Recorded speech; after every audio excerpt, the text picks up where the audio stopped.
The true freshman in his first college game. No pressure, full house, national TV. His brother Jose was their great kicker a year ago. Spinning kick goes out of the back of the end zone. It was Jamison Williams, the transfer from Ohio State, who was back to receive it. So here come Bryce Young and the Crimson Tide offense. Sophomore, but in essence a redshirt freshman, because everybody got a free year because of COVID last year.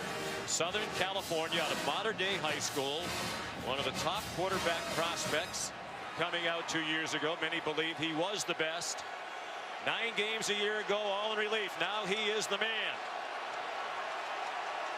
He said pressure only comes if you're not prepared. He believes he's fully prepared. He hands it off to Brian Robinson.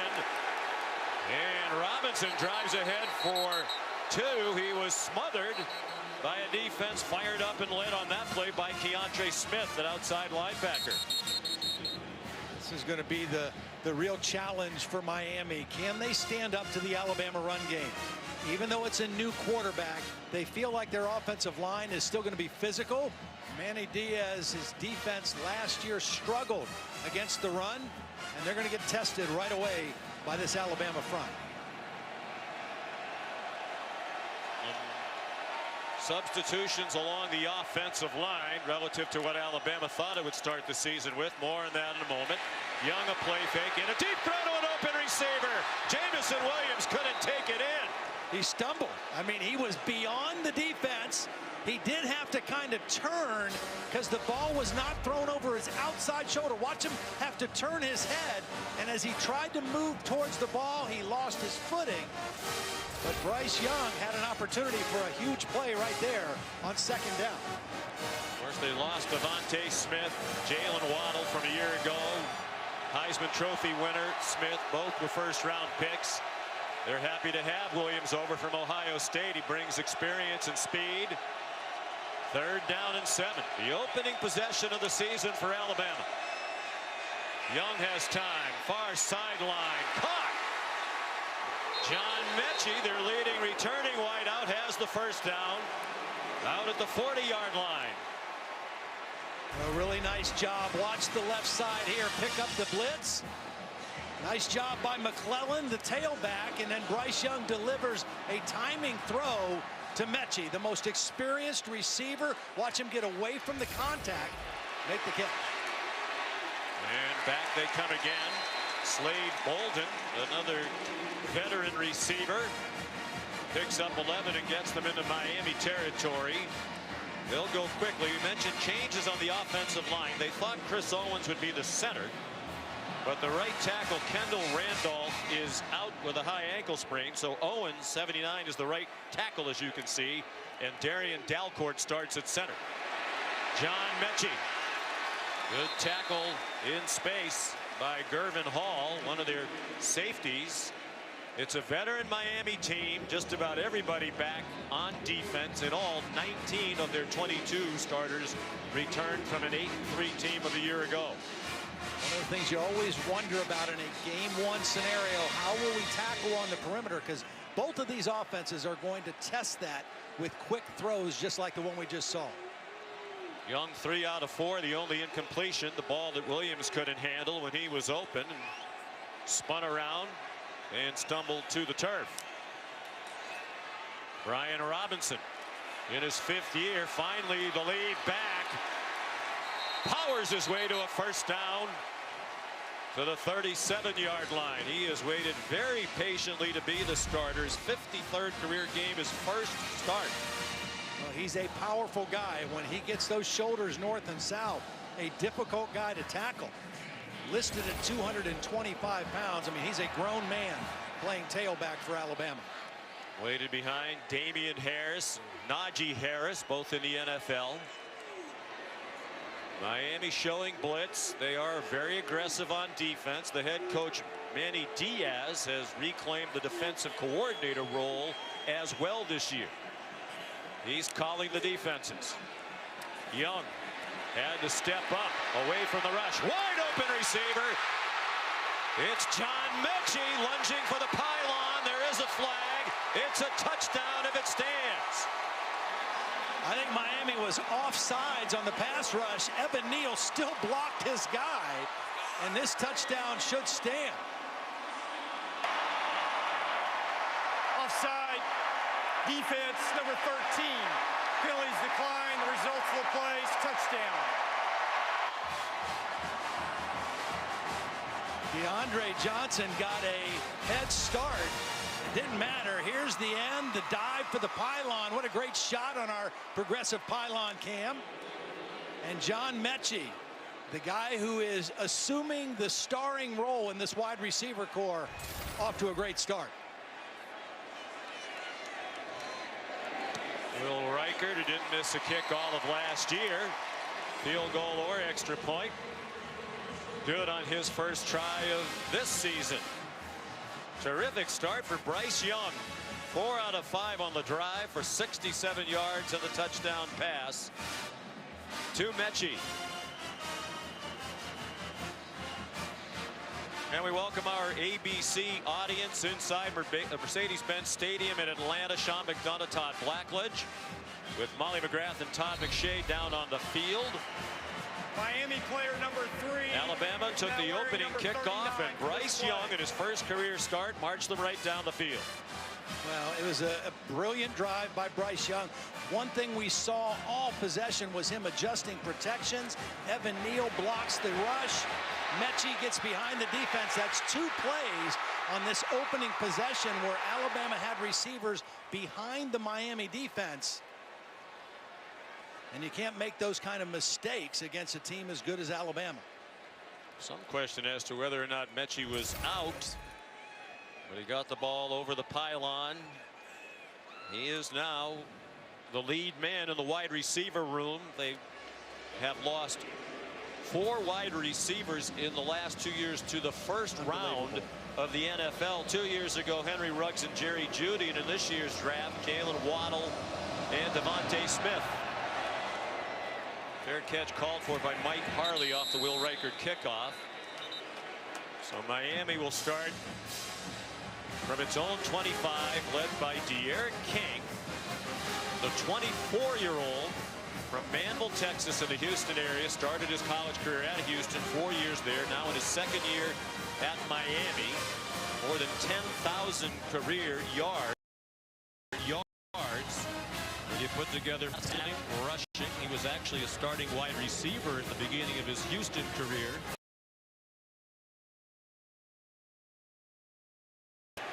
Eight months ago today, injured in their bowl loss in the Cheez-It Bowl against Oklahoma State. His right knee, remarkable quick return to action. He's never worn a brace, and he says he never will.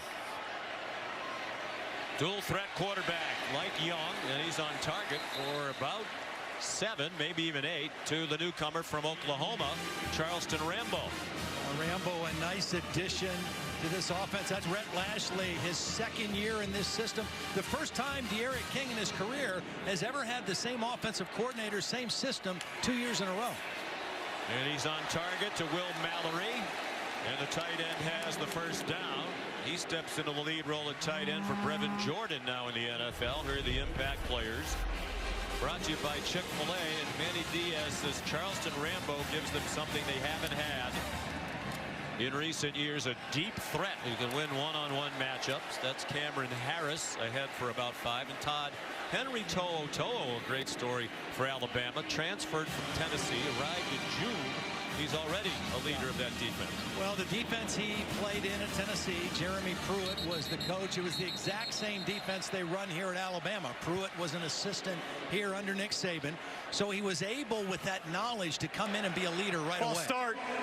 Offense, number 60, 5-yard penalty, second down. That's Zion Nelson, the left tackle. Rhett Lashley says he's their most talented offensive lineman. They have an experienced offensive line. That might be the old joke, though. The good news is we have every starter back, and the bad news is we have every starter back. It has been a line that has struggled in recent years. But among the group of about 159 combined starts, only Minnesota has more. Cam Harris back to the 42-yard line. The real challenge for this Miami offensive line will be the two outside rushers, Will Anderson, 31, and Chris Harris, number 4. Here's Cameron Harris in trouble and stacked up on 3rd down and 7. They tried to sneak in a delayed run, and Will Anderson, Phil Mathis, among those having nothing of it. Yeah, there was no fooling the Alabama defense. Everybody held their ground, held their technique. Christian Harris, number 8, the linebacker, forced it back inside. And there was Will Anderson there to help. So here's a weapon. Lou Headley, the 28-year-old from Australia. Slade Bolden back for the punt. He's standing in the sunshine. Just a small part of the field. At that end, as you can see, is in the sun. The rest of it in the shade. I wonder if that caused Jamison Williams a problem on the first possession picking up the ball. Miami led the country in net punting last year, thanks largely to Headley. His line drive punt was fielded by Bolden, who returned it for 5 yards before Corey Couch tackled him. 38-yard punt. Alabama scores on its opening possession. That's a great omen historically. I watch tons of shows and movies. You know that scene where the president has to fly the plane? I watch it a lot. Now, is the cockpit in the front or the back? Train lets you build your perfect. And before they can snap it on their second possession, a False start. flag. Offense, number 1, 5-yard penalty, 1st down. Jamison Williams off to a bit of a shaky start in his Tide debut. We mentioned it's a great omen when Nick Saban's team scores a touchdown on its opening possession. Alabama's won 41 games in a row when doing that, haven't lost since the 2014 Sugar Bowl against Oklahoma. Bryce Young, 4 out of 5 on the opening drive. Brian Robinson is the running back. Runs left, runs over Canes, and nearly gets the 15 for the 1st down. He got 13 before Bubba Bolden shoved him out. It shows a little burst, too, because he's going to break this to the outside. And he's able to get to the corner. He breaks 1 tackle, and then you see him just run through a couple arm tackles. Again, this is a big physical back. He runs very upright. And you've got to bring a load to get him to the ground. Brian Robinson grew up in Tuscaloosa, went to Tide games as a kid, said, "I've worked and waited my whole life for this opportunity." He waited very patiently. He's a good back. He has the 1st down. As a matter of fact, when we spoke with Bill O'Brien yesterday, the new offensive coordinator, he said he thinks the running back group of about 4 is very deep and talented. And what a nice start for Bill O'Brien in the spotlight. Yeah, and a little different. Steve Sarkisian, the man who took his place. Steve Sarkisian was calling plays as a coordinator on the field. Bill O'Brien up in the booth. Just came from the NFL, so even the whole signaling system different than what he's been used to the last several years of just speaking into a headset to his quarterback. 1st and 10, 8.5 to go, 1st quarter. 7-0 Bama. Miami brought pressure. They flush Young, who throws on the run and has a 1st down. Jamison Williams the catch. And the elusiveness of Bryce Young on display on that play. I mean, Miami over the last couple of years has always been able to rush the passer from the edge, but you see the elusiveness, the quick feet of Bryce Young. He told us when we talked to him, he says, look, I am mobile, I do have good feet, but I want to stay in the pocket and be a passer for as long as I possibly can. But he knew that time when to get out and make a play outside. Jace McClellan steps in for Robinson at running back. He brings some speed. He got 3 to the 45 of Miami. You mentioned the running backs. Bill O'Brien told us that they've got 4 guys they feel very confident with. Of course, Brian Robinson, the starter, McClellan, the next guy in. And even though they lost 3 starters off that offensive line, they still think this is a really good group. Evan Neal, the left tackle, is going to be a first-round pick himself very soon. Play fake. Young dumps it out in the flat to McClellan, who got blasted by Tyreek Stevenson, a transfer from Georgia, Miami native, who came home to play for the Canes. And Manny Diaz told us that's a lot of what he brings, physicality. Tackle. Yep. know, we've already seen from Bryce Young his knowledge of this offense, his ability to set protections, to direct traffic. He's got a real maturity about him for a young player. Best in the country on third down during their 13-0 national title season of a season ago. They picked up a key third down on their opening possession.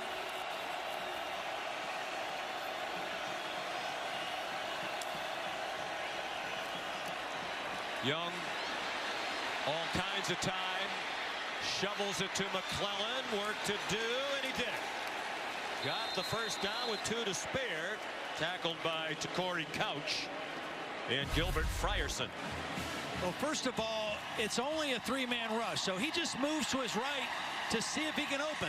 3-man rush means 8 guys dropping. There's not much room to throw the football, but he doesn't panic. Keeps his calm, flips it out to McClellan, kind of like a delayed option play almost. Like he's playing in the schoolyards of his native Southern California. Watch him go for a shot right here, though. On 1st and 10 for the 36. High snap. He took it down, gave it to Robinson. Brian Robinson inside the 20. Ball might have come loose at the end, but he was ruled down at the 17-yard line. And already for Canes fans, Todd, shades of a year ago, not doing a very good job tackling or stopping the run. No, and a really nice job by Cameron Latu leading that play, the tight end number 81 in there. And again, I mean, this is a hard back to tackle in Miami with their hands full right now. They're being dominated in the first 9 minutes plus. Already 7-0 Bama, and they're on the move again. Robinson taken down for a loss by Corey Couch. The play forced by Bubba Bolden. Bolden, one of those who elected to return for another year. De'Aaron King announced he was coming back for another season before they even played the bowl game in which he got hurt. And as soon as he said, I'm coming back, Bolden and several others said, I'm not going to the NFL. Bolden said, I'm coming back to win a national championship. And that starts Saturday, meaning today.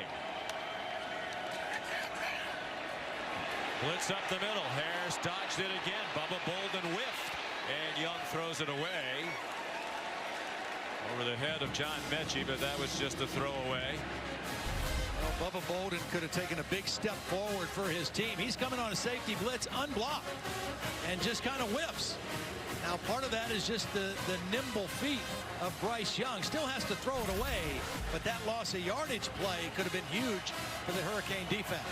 Bryce Young's parents, Craig and Julie, part of the sellout crowd of more than 71,000. With the roof open, a very comfortable day, temperature in the mid-80s and low humidity. 3rd down and 13 from the 20. 3-man rush again, zone defense.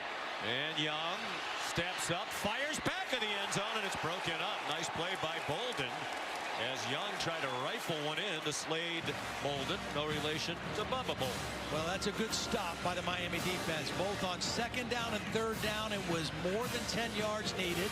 They went 3-man rush, dropped 8, and just tried to keep all the receivers in front of them, plus an eye on the quarterback, and they forced the field goal attempt. A much-needed stop by the Hurricanes. Reichert had a perfect year last year, 14 for 14 in field goals. Made all 84 PATs. Dating back to the season before, he'd made 15 field goals in a row, and now 16. Longest active field goal streak in the country, that one from 38. Bama's had it twice. They've scored twice. Work to do for De'Aaron King when we come back. National championship program history under the great Gene Stallings. That's one of those plays you'll never forget either, right? The strip by George Teague, Lamar Thomas. Yep. I mean, that's just one of those plays that's etched in any college football fan's memory. The 18th meeting all time between these two. Alabama leads 14-3. They haven't played since January 1st of '93. Will Reichert to kickoff. It's been all tied so far. Tumbling kickoff will go through the side of the end zone. Mike Harley couldn't fetch it. Back in the studio, we say good afternoon to Kevin Nagandi. Good afternoon. Showing time now for our AT&T 5G studio update in Madison, Wisconsin, trailing in the red zone. Graham Mertz late against Penn State's defense. Yeah, Penn State playing a little robber coverage. Mertz just didn't see the robber. And then the final play of the game, again down by 6, another pick. Can't be laid across the middle, Kev. Sean, I know your partner Todd's smiling. Penn State holds on 16-10. Yeah, that was a great win. You know, slow start last year in the COVID year for Penn State. Great win on the road today. Cameron Harris in trouble on first down. Did well to get across the line of scrimmage. Where Christopher Allen made the tackle for Alabama.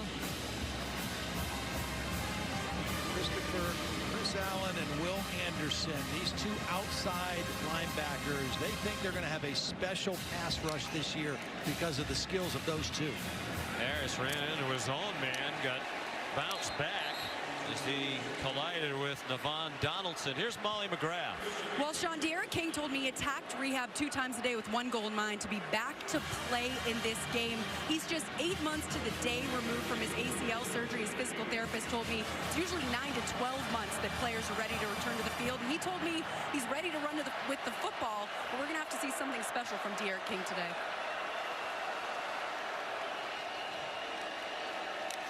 5 wide receivers. King over the middle. The slant connects to Keyshawn Smith, but he's down 2 yards short of the first down. Tackled by Jalen Armour Davis, a first-year starter, a special teams player the last couple of years. Standing in for the first-round pick, Patrick Surtain. It looks like Miami might be going for this. No, they can't. They can't do that. Way too early in the game for that. I mean, you've already had trouble stopping Alabama, right? Don't give them a short field. Well, use the weapon you have in Headley, right? And try to pin them back down inside their own 15-yard line. Watched Minnesota the other night. P.J. Fleck go for it from his own 29 and turn the game, at least for a while. That net punting mark last year was the all-time FBS single-season record. Nearly 45 yards net, and that's an example of why. 47-yard punt, no return. Timeout on the field. In the NFL next week when that season kicks off. That's pretty amazing. And Tua and Mack will be going head-to-head as New England and Miami open against each other. Mac Jones wins the starting quarterback job for New England on opening day, beating out Cam Newton, who was released by New England this week. Third possession for Bama. They've had a touchdown and a field goal. It's Brian Robinson stacked up after a 3-yard pickup. Well, if those are big shoes to fill, and they certainly are, Bryce Young didn't seem the least bit affected by it. Yeah, I loved his demeanor. I mean, he was a really interesting guy to talk to. He was very thoughtful, kind of soft-spoken. Reminded me personality-wise a little of Tua, but just like the 3 guys ahead of him and before him, just student of the game, has really embraced the work ethic and the ownership of the offense. Has room to take off running. Has the first down with about 2 to spare. Chased out by Gervin Hall. When we talked to Bryce Young about being the latest in the line, he said to us, I'm even keeled when you're prepared, pressure fades. Confidence comes from what you do before you get to the game. Yep. And he's so well prepared. Obviously brilliantly coached by Steve Sarkisian. Now Bill O'Brien. He was well coached in high school too. The program he came out of there, Bill Rawlinson was his head coach. I mean, this is a guy who understands how to play the position. He's in trouble, and he tries to throw it away in the direction of Cameron Latu, the tight end. I think they're going to call that an incomplete pass. They do. Lucky for There is Young. no foul for grounding. Eligible receiver number 81 was in the vicinity. Well, the reason that Latu was in the vicinity is because he missed the block. I mean, he was responsible for DeAndre Johnson, and he missed the block coming across the formation, but was able to be there for the throwaway and prevent the loss of yardage play. And Latu's presence in the starting lineup is a story for Alabama at the start of this year. Neil Billingsley was their tight end at the end of last season, was extremely productive, but he hasn't fallen completely in line with what Nick Saban expects from an Alabama football player. There's Brian Robinson, tackled in space by Tyreek Stevenson. Billingsley is here, but not starting today, as Nick Saban tries to hammer home to him the importance of doing what you're supposed to do on and off the field. Yeah, I mean, you know, last year he was a key factor. When Jalen Waddle got hurt, he became a big factor in the passing game, but it's about doing things right all the time, and apparently Billingsley still has some learning to do in that part of the process. 3rd down and 6. Can Miami get a stop on 3rd down? Alabama's 2 out of 3 on 3rd down so far. We're in the final minute of the opening quarter. Miami fans trying to make it tough on Young. They flush him to the right. A bullet on the move, and a 1st down to Jamison Williams. The Ohio State transfer. What a throw for a 9-yard gain. Perfect timing, and he had to do this on the run. Watch the pressure come and force him to his right. He still throws this on timing as Williams is coming out of his break for the 1st down. He's only 6 feet, Bryce Young, 194 pounds, but big arm, as you just saw, and you've already seen a couple of times here in this impressive opening quarter. He's 9 out of 13 for 103. Robinson crosses midfield, and here's a flag. Looked like Bradley Jennings came in with the helmet. Rod Snodgrass is the referee. This is a Big Ten officiating crew in a non-conference game, SEC versus ACC. It's actually Bolden who came in with the helmet. Personal foul, targeting defense, number 21. That play will be under further review. I thought it was more the shoulder. It's not a defenseless player because it's a running back running with the football, but any hit to the head or neck area can be targeted.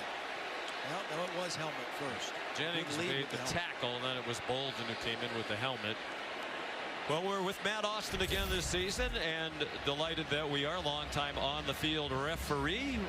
What say you, our good friend, about your first call of the season from home?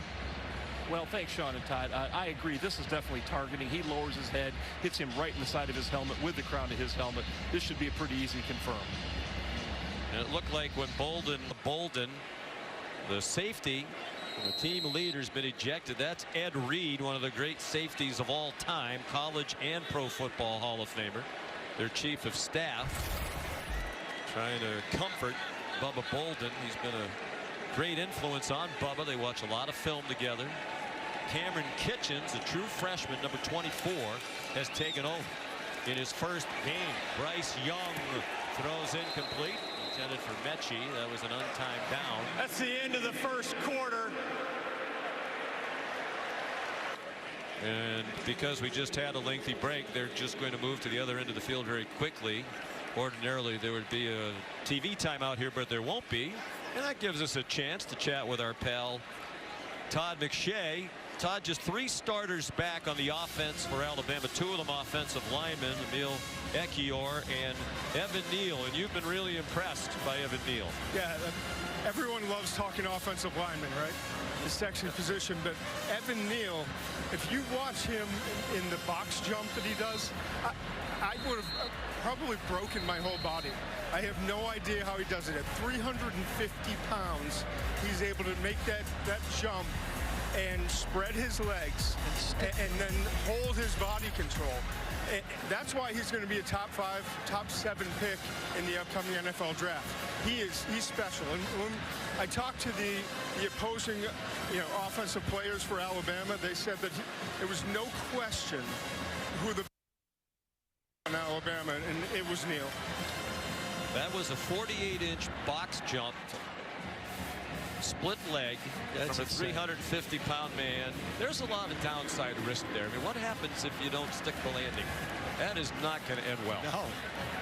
For you, or maybe some people around you. That might have registered on the seismograph if he didn't stick the landing.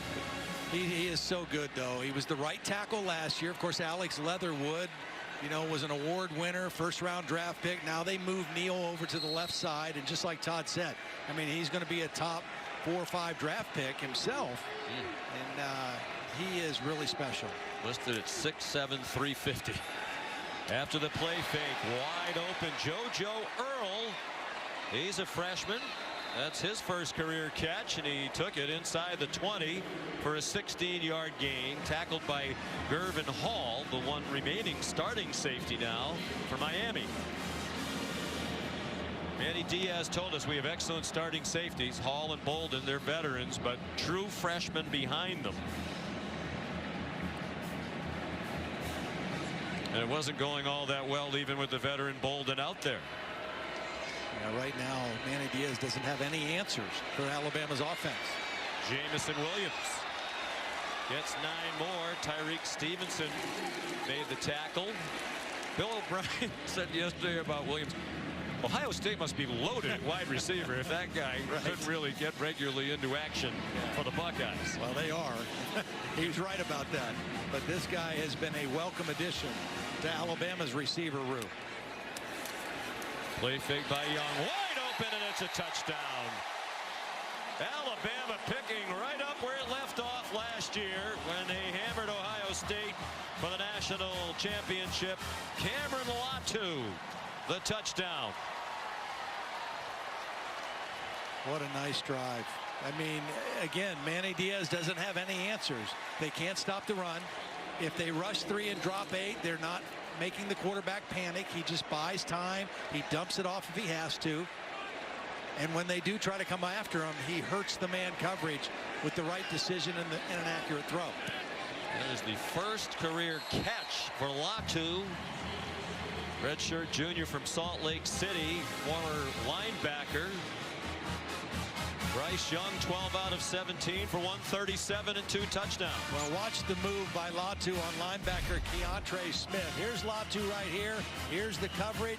A little out and in, and watch him just leave the linebacker right outside, and a wide open target for Bryce Young.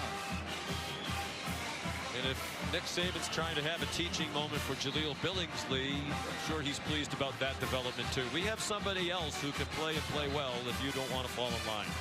The execution level so far of the Alabama offense, that was one of the question marks, right? We knew they've recruited well. Nobody has recruited better than Alabama over the last several years. But how quickly number 3 is now number 39 on the kick return team. Level.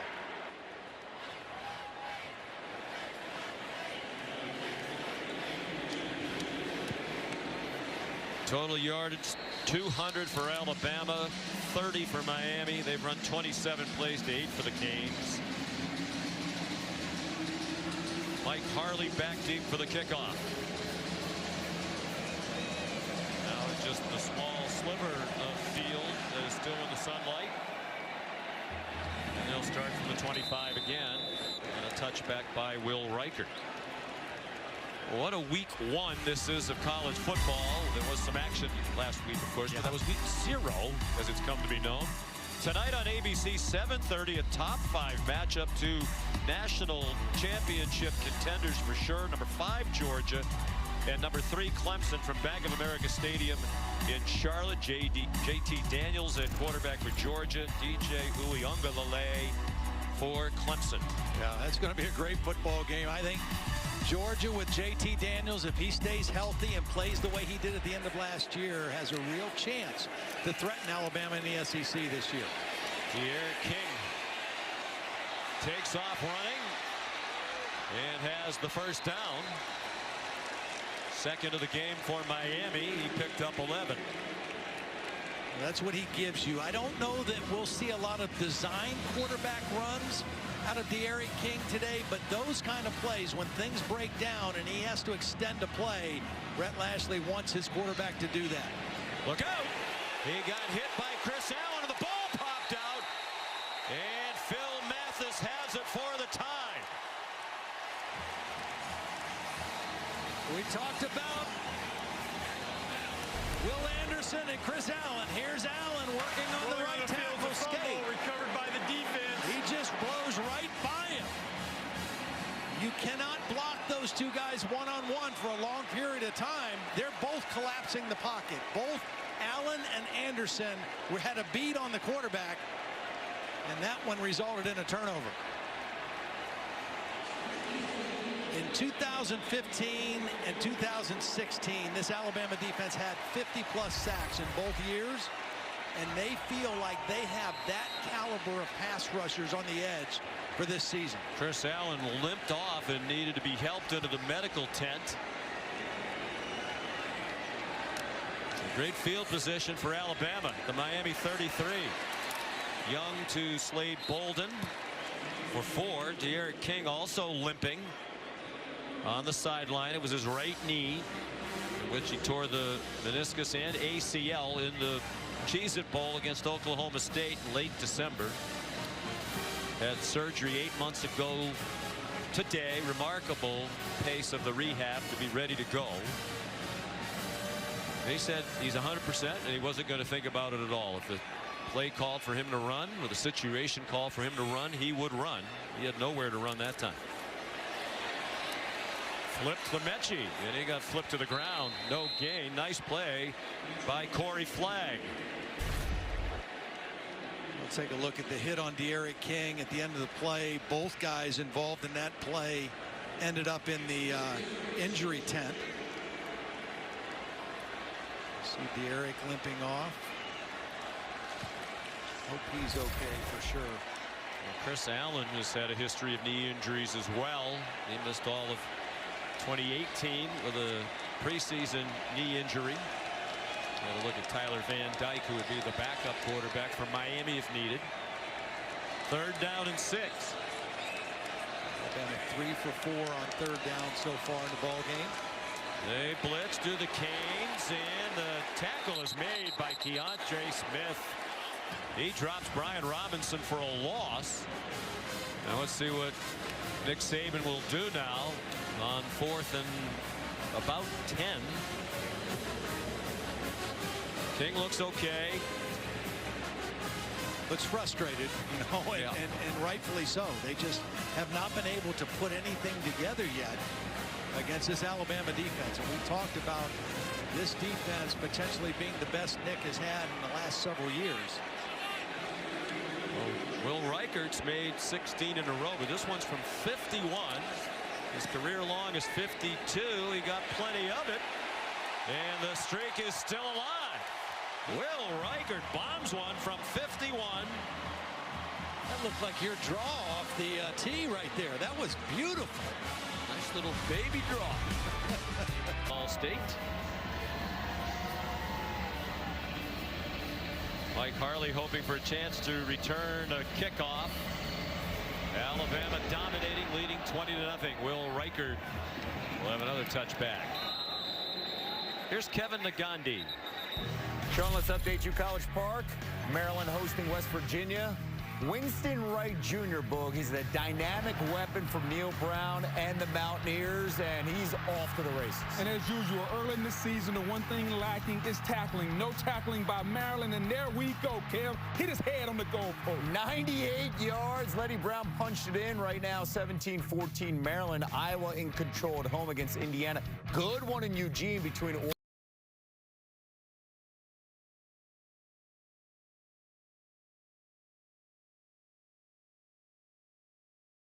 Charleston Rambo caught it, got dumped for a 2-yard loss by Brian Branch. Meanwhile, Christopher Allen going to the locker room for further examination and looking despondent, understandably so.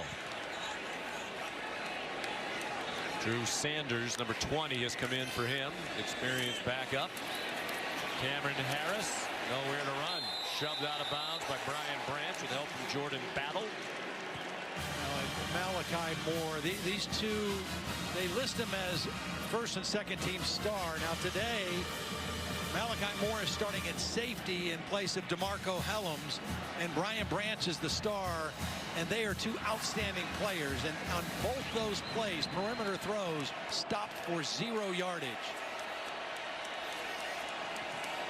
Good open field tackling and taking on blocks by the secondary people of Alabama so far.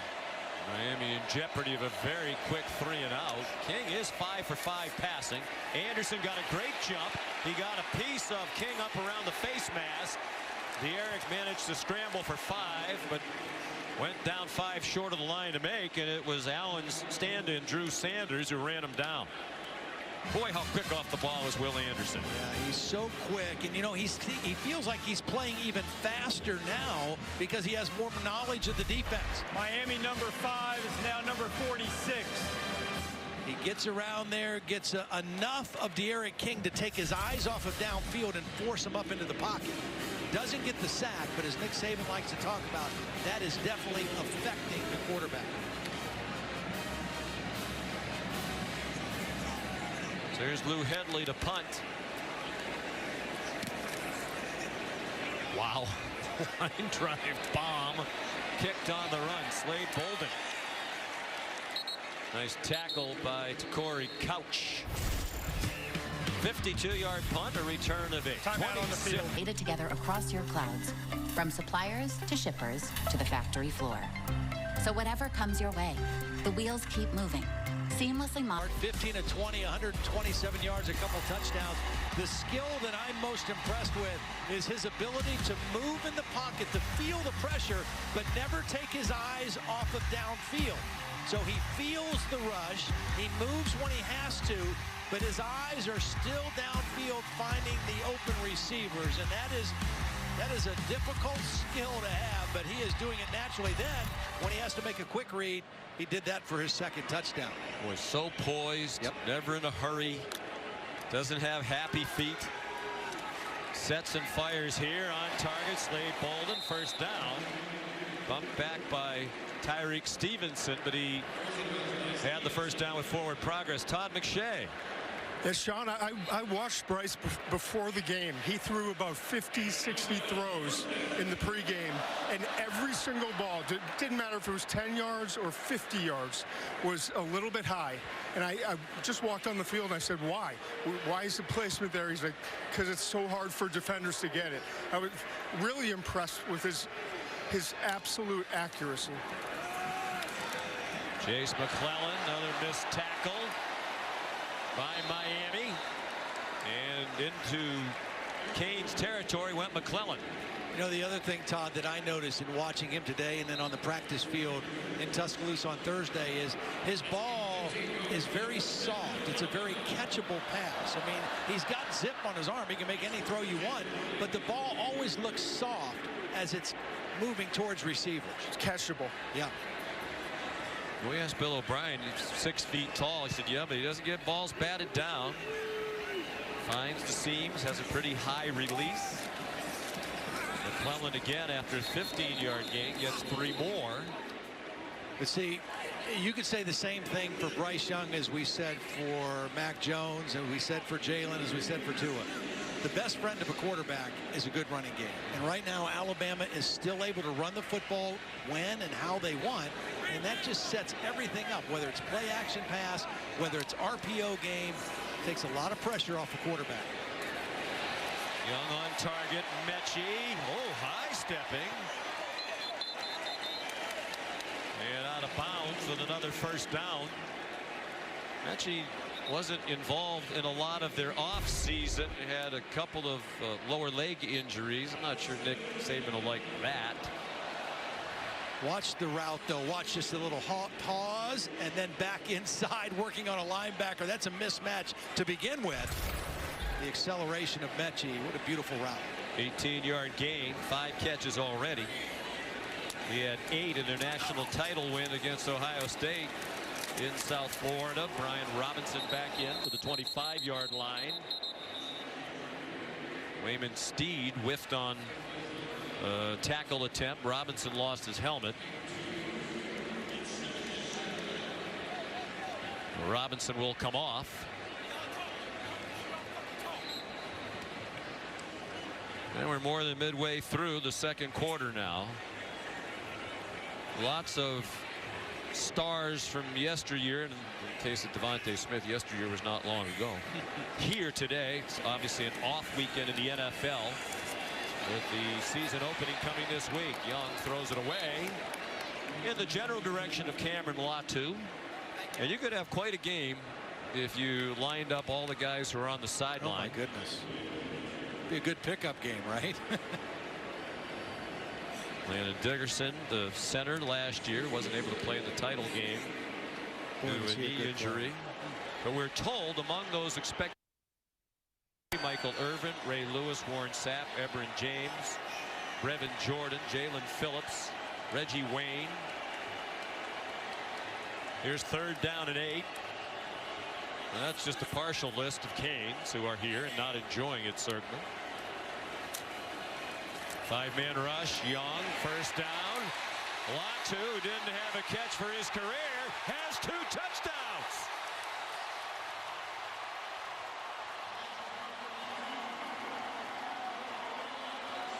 $25 yards for Cameron Latu. Well, watch Bryce Young set the protection this way. Pressure is coming from here. He calls turn protection. He gets the back over there. He steps a little bit to the right until he sees Latu open in the middle and gets him the football. Awareness, understanding, recognition, and then getting the football where he needs to on time.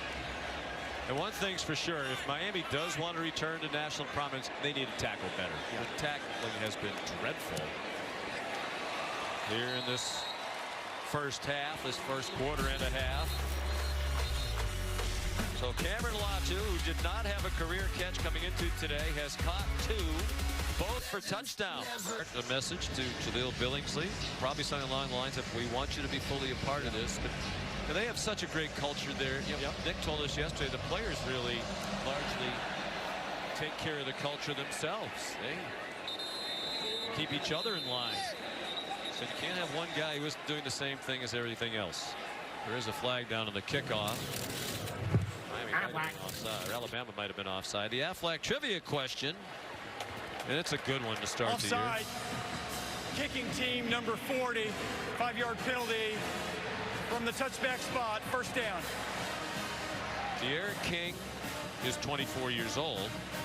We want to know how many starting quarterbacks this week, week 1 in the NFL, opening day starters, are younger than he is.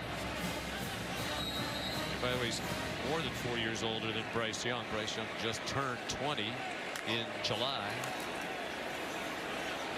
Donald Chaney at running back.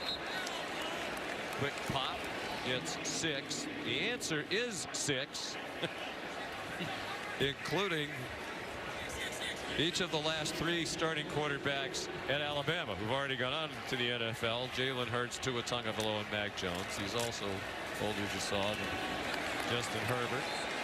And there are 5 24-year-olds. Zach Wilson, obviously, going to make his debut for the Jets. Trevor Lawrence for the Jags. He's the youngest. But also 24 are Sam Darnold, Lamar Jackson, Joe Burrow, Daniel Jones, and Kyler Murray. So he's older than 6 and just slightly younger than 5 others. He's under duress again and swung down. It's Christian Harris, who Manny Diaz, the Miami coach, called the best linebacker in college football when we talked to Manny this week. Well, they brought both inside backers. To'o was first, and then Christian Harris second, and did a nice job of getting to the quarterback.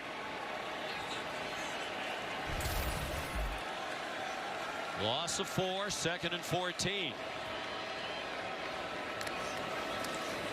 4 wide receivers. Yep, there he goes. Will Anderson.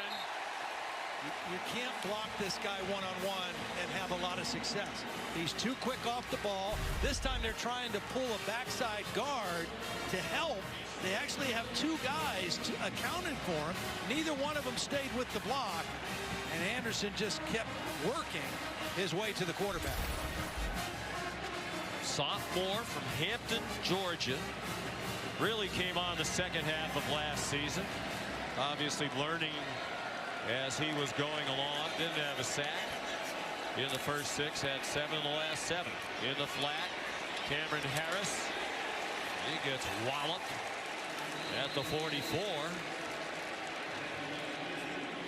You know, obviously this is not all on De'Aaron King as Miami's forced to punt again, but we talked about the Alabama quarterbacks, right?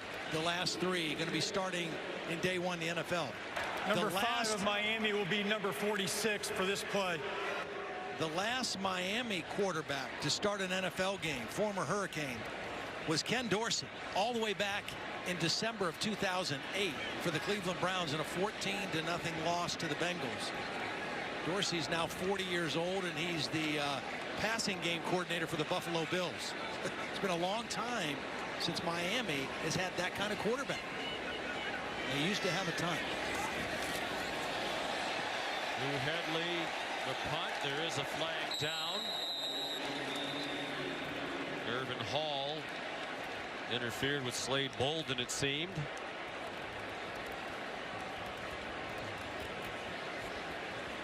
I'm not sure if he was blocked into Bolden by Jamison Williams, number 1, or not, but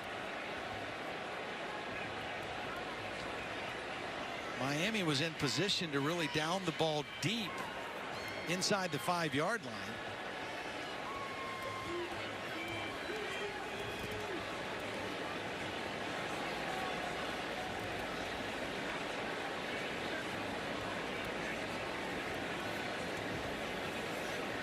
Big Ten officiating crew. Big day for the Big Ten. Big weekend. A lot of conference matchups. A couple really good games. Personal foul. Kick catch interference. Kicking team number 26. 15-yard penalty from the spot of the foul. First down. Timeout.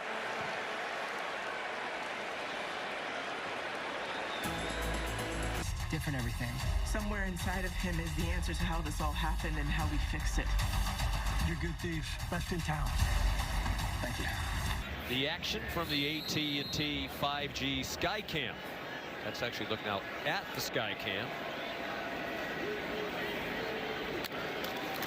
First and 10 Alabama, 4 minutes to go in the half. Big hole for Roydell Williams. He lost the ball. And I believe they're going to rule him down, and they do after an 8-yard gain.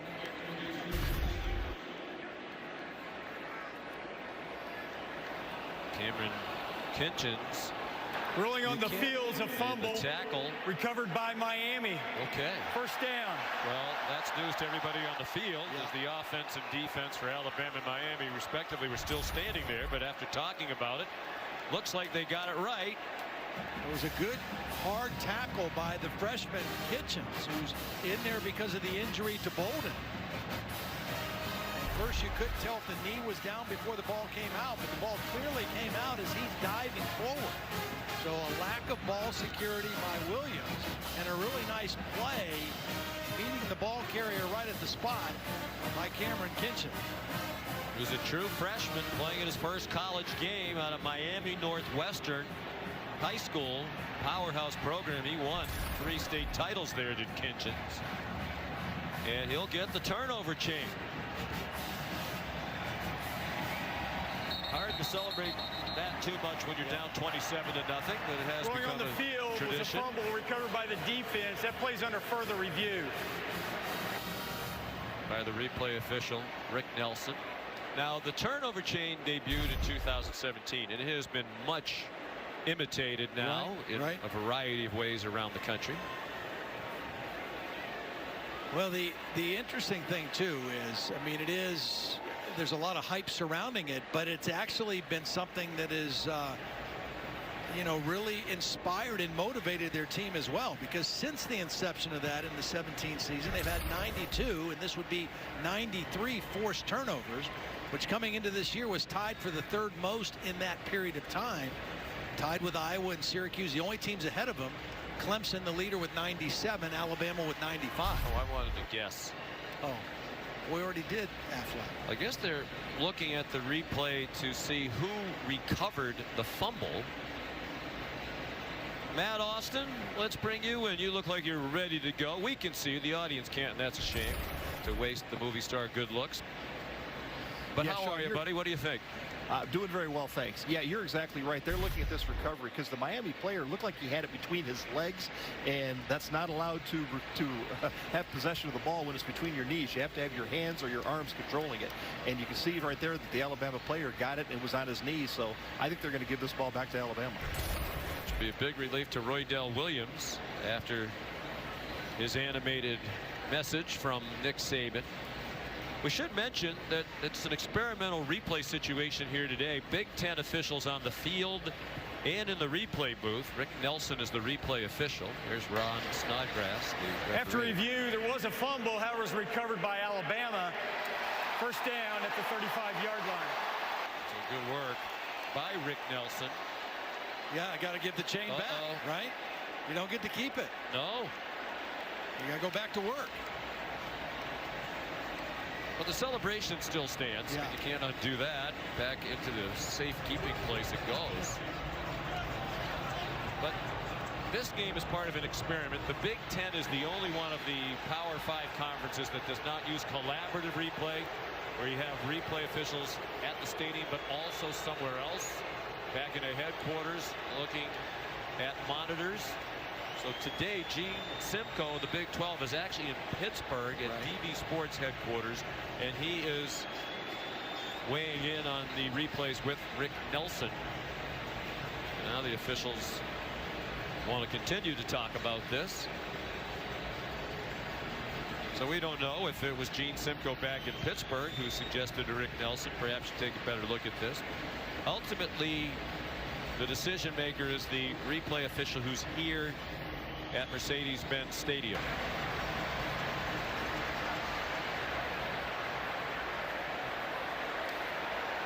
Okay, the down will be second down. Second down. That's what they're trying to clarify. Second down and probably where to place the ball. Well, because it was not a change of possession, right? Because Miami was ruled to have never recovered the ball. Matt Austin at his lovely home, nodding his head in agreement with you, Todd. That's a tough break for Miami. I mean, in a game where they have had little to nothing go their way, a turnover there, getting a short field right before halftime could have been at least something to salvage this first half for the Hurricanes. Roydell Williams, the sophomore, breathes a sigh of relief. Bryce Young off quickly to Javon Baker. He gets taken out of bounds by Gervin Hall and Tyreek Stevenson. Here's Molly McGrath. Well, Roydell Williams might be breathing a sigh of relief, but his shoulder might be sore because Brian Robinson Jr. went up to him, punched him on the shoulder and said, "Come on, man, you can't do that. You have to be better than that." And B-Rob told me it's his job to hold these guys accountable. Everyone was trying to calm Williams down, saying it's okay, but not B-Rob. Roydell out of Hueytown, Alabama. Prolific high school career, rushed for just under 6,000 yards. Very highly recruited. Stayed at home in Alabama. Zach McLeod drives back Brian Robinson for a 2-yard loss. McLeod in his 6th year at Miami. A 5th-year senior year ago, got the extra year because of COVID. Everybody did. And he's made a transition from linebacker to defensive end. Yeah, and he's got a really good connection with Manny Diaz. When he came in as a linebacker, Manny Diaz was his position coach and defensive coordinator. He's been with him a long time, and he's really kind of thrived at that defensive end position. And that's been a position, a feature position on this Hurricane defense ever since Manny's been back in town. Bryce Young over the middle and dropped by Trayshawn Holden. Trayshawn Holden, another young player trying to earn his stripes and some reps, and he just watch. All he's going to do is try to run before he secures the catch. He turns his eyes upfield. He's thinking about the run after the catch, and he just doesn't make a clean catch. That would have been his first career catch. He's a sophomore from Kissimmee, Florida. Alabama has recruited the state of Florida so well under Nick Saban, particularly wideouts. Got 3 young ones on the roster right now. There's Jerry Jeudy. Miami shows blitz, rushes 5, Young throws behind Cameron Latu. There's tight coverage by Amari Carter. Tomorrow on ABC from Joe Campbell Stadium in Tallahassee, number 9 Notre Dame and Florida State. The Irish winners of 32 in a row against unranked opponents. That's a school record. And then back here at Mercedes-Benz Stadium Monday night to cap off this Labor Day weekend, 8 p.m. on ESPN.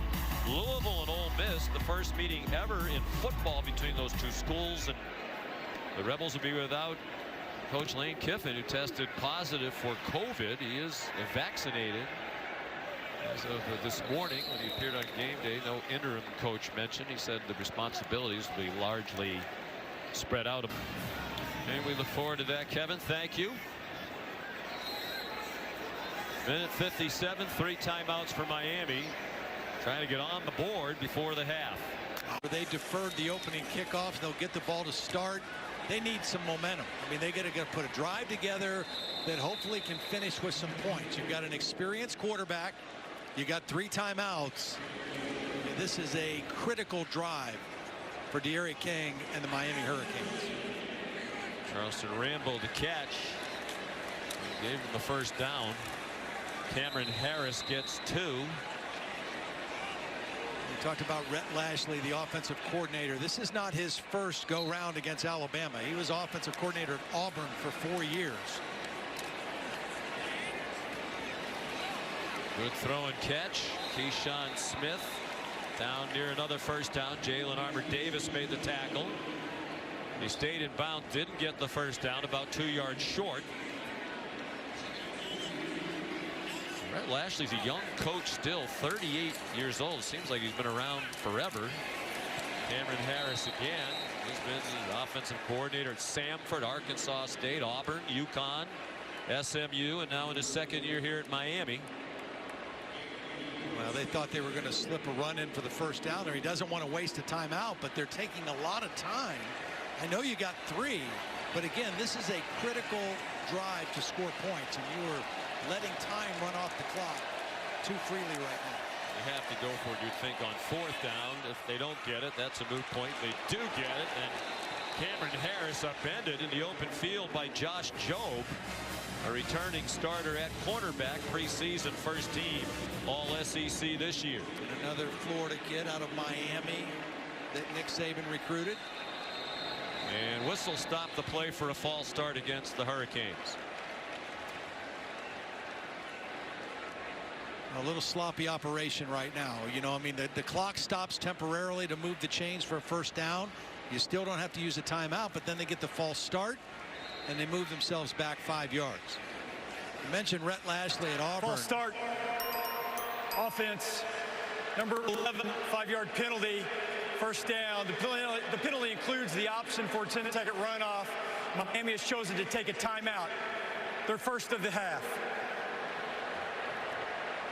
Lots of great action tonight, tomorrow, and Monday.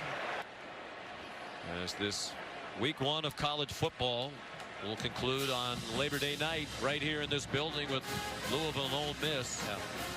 Well, we mentioned no Lane Kiffin. The good thing for Ole Miss is Matt Corral, his quarterback, is back, and he's a heck of a player.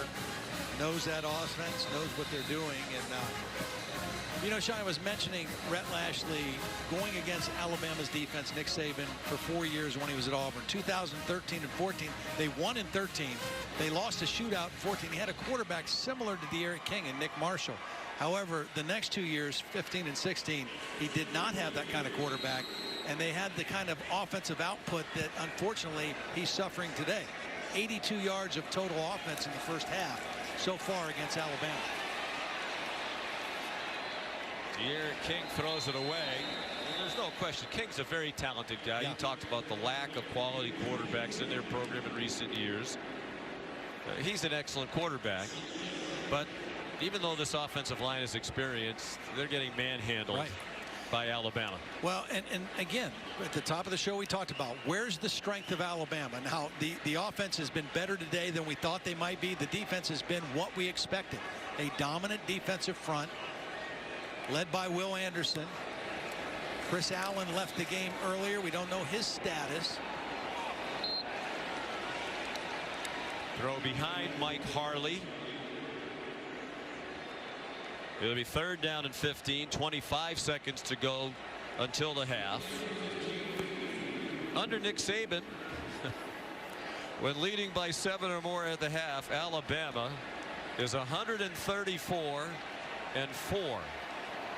That's 97% of the time. When they're up by 7 or more at the half, they win. You got to get half the yardage here if you're De'Aaron King. I mean, you've got to go for it on 4th down, but you don't want to be 4th and 15. Pressure from King's left. He got it off to Charleston Rambo. You know, they said they were going to try to take some deep shots, several of them to Charleston Rambo, but they can't block well enough to have the time to do that. I mean, that wasn't even a blitz. It was an extra rusher, but it was only 4 rushers.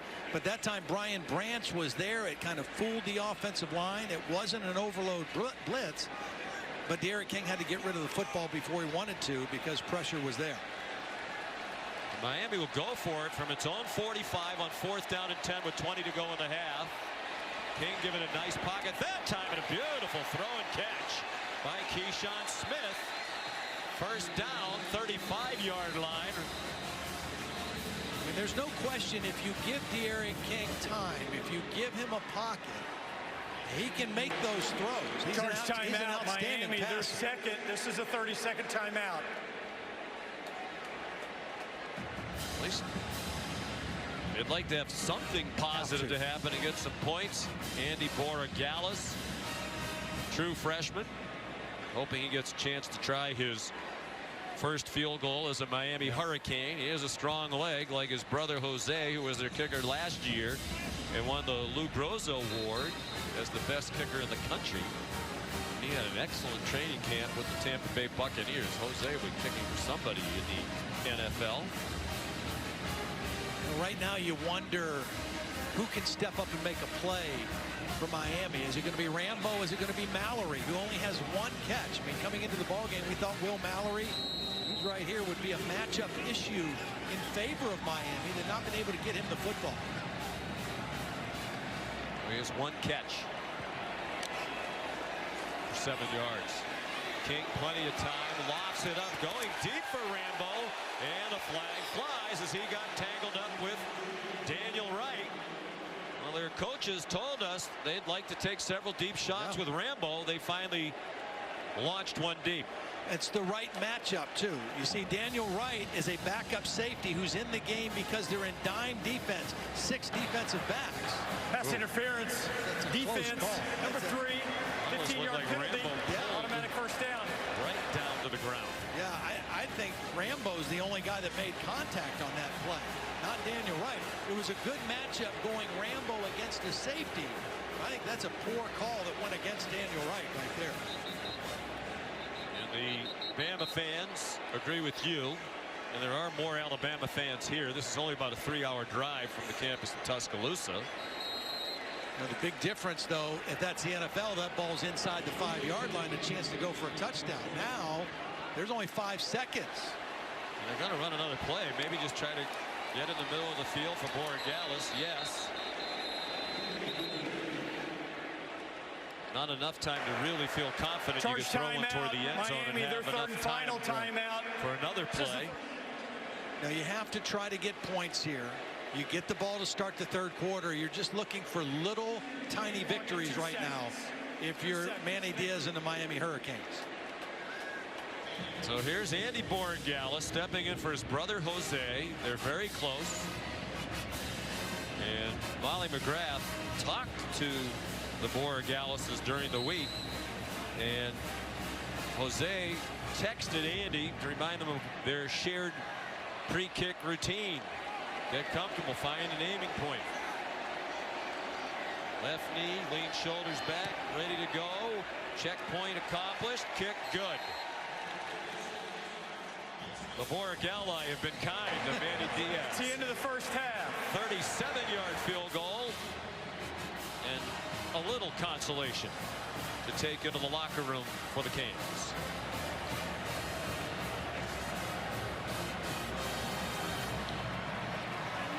Our score at halftime is Alabama 27, Miami 3. The State Farm halftime report after this message and a word from our touchdown passes. And our producer Josh Hoffman, always helpful, told us that if he gets 5, he would also be the first person to do that. Okay. Yeah. That's something to look forward to, Josh. Always helpful. That UConn math education, I guess. Yes, right? proud graduate of UConn, although we're not going to mention that the Huskies went down to Holy Cross today. Have I not been saying for 3 years now, Bob Chesney, the coach at Holy Cross, is a star. The guy is a star. Will Reichert's kickoff will not be returned. Speaking of stars, he's Todd Blackledge. And Bryce Young, terrific. If you're Miami now, what do you try to do here in the second half? You just have to condense this and say, okay, we did not play well in the first half. We did something good at the end of the first half, the end of the second quarter. Now we just have to try to put some things together, build some building blocks, some positive pieces for the rest of our season. You know, because again, when we talk to Manny Diaz, they talk so much about, you know, are we ready to play our best game on this kind of a stage? We haven't done that yet. Well, no, they were not ready in the first half to play their best on this stage. But they still have 30 minutes to do something. Christian Harris, the tackle to dump Mike Harley for a loss. De'Aaron King is now 12 out of 13 passing, but for just 76 yards. He's had very little time against this relentless Alabama pass rush headlined by Will Anderson. Well, 29 yards rushing, just puts everything on the quarterback. There's Mallory with just his second catch of the ball game. Well, Sean, you guys were talking about keeping it simple. That's what Manny Diaz told me he wants to do. He said, you got to just get that first down, then we can get some momentum. We've had some plays and some opportunities, but penalties are absolutely killing us. And he said his message to De'Aaron King is don't look at the scoreboard, don't get frustrated, and don't try to do too much. And I asked him if he was going to run more in this second half. He said, we're going to do whatever we need to do to win this football game. King on target to Mike Harley for the first down. Harley, their leading receiver last year. There's Charleston Rambo out near the 40-yard line. Will Anderson there. We talked to Will Anderson, Todd, the other day. He said, I view myself as a complete player. I'm not just a pass rusher. He worked hard in the offseason to be better in pass coverage and in space. Well, and against the run. And that's what we saw right there. I mean, perfect technique, just riding the block down, keeping his hands free, and then there to wrap up the ball carrier. If you want to be a complete player, it's all of that. You know, he was just a defensive end in high school, so he had the pass rush piece down. But it's the coverage piece. It's the other things of being an outside linebacker in this defense that requires more from him. And he's answering that. Started every game last year for Alabama as a true freshman. Nice throw, nice catch. Harley lost his helmet as he was tackled. He has the first down to the Alabama 44-yard line. Now this is exactly what you want if you're Miami. Come out of the locker room, get some momentum, make some plays, piece some positive things together. De'Aaron King's got him on the Alabama side of the 50-yard line now to start the third quarter. 16 out of 17 for the game with the 5 for 5 on this drive. Rocket, that's caught by Xavier Restrepo, a freshman. He was a freshman last year, but he gets to be a freshman again because the bonus COVID year. That's his second career catch. He caught one last year at Duke. Second time we've seen that little play in this drive. They ran it to the other side a couple plays ago. Just a hurry-up tempo play. You've got stacked receivers on both sides. The top receiver's a blocker. The second guy's just a little quick screen. Michael Redding, the last catch. They like to play very fast, but they were never able to get a rhythm in the first half. They have one here to start the second half. Cameron Harris thrown down by Henry To'o. Chris Braswell in the game as well. Braswell backs up Will Anderson. We talked to Anderson the other day. He raved about Braswell. He said he is going to be an unbelievable pass rusher for Alabama. Sophomore from Baltimore. Well, he's in there now, and the only negative thing of Alabama in this game right now is the status of Chris Allen, who went out early in the ball game, has not returned. You wonder what his status is. Third down and 5. Cam Harris has the first down and much more inside the 10. Jordan Battle finally got him down. Let's get a quick update on Chris Allen from Molly. Yeah, Chris Allen is out for the game with a foot injury, guys. He is an outstanding player. You hope that's not a serious injury. Braswell's going to get a lot of reps today. And first and goal, Cameron Harris danced down to the 6, banged down by Daniel Wright. Daniel's the brother of Major Wright, was a standout at Florida, played in the NFL with the Bears and Bucks. And this is the part of the field where you think Will Mallory might factor into things for De'Aaron King. Here he is right here, number 85. Very talented tight end. De'Aaron King has a lot of confidence in him. Big target. They fake the run to Cheney. And King throws it away. Well defended by Alabama. They had the underneath, which was Mallory, and they had the deeper receiver in the end zone covered, and all De'Aaron King could do was throw that one away. You got to believe this is 4-down territory too. They went for the field goal at the end of the first half, but field goals don't do them any good at this point. So you got to believe Rhett Lashley's thinking 2 plays here to try to find a way into the end zone. 3rd and goal from the 6. Opening possession of the second half. Cheney down to the goal line. And they're marking him down short.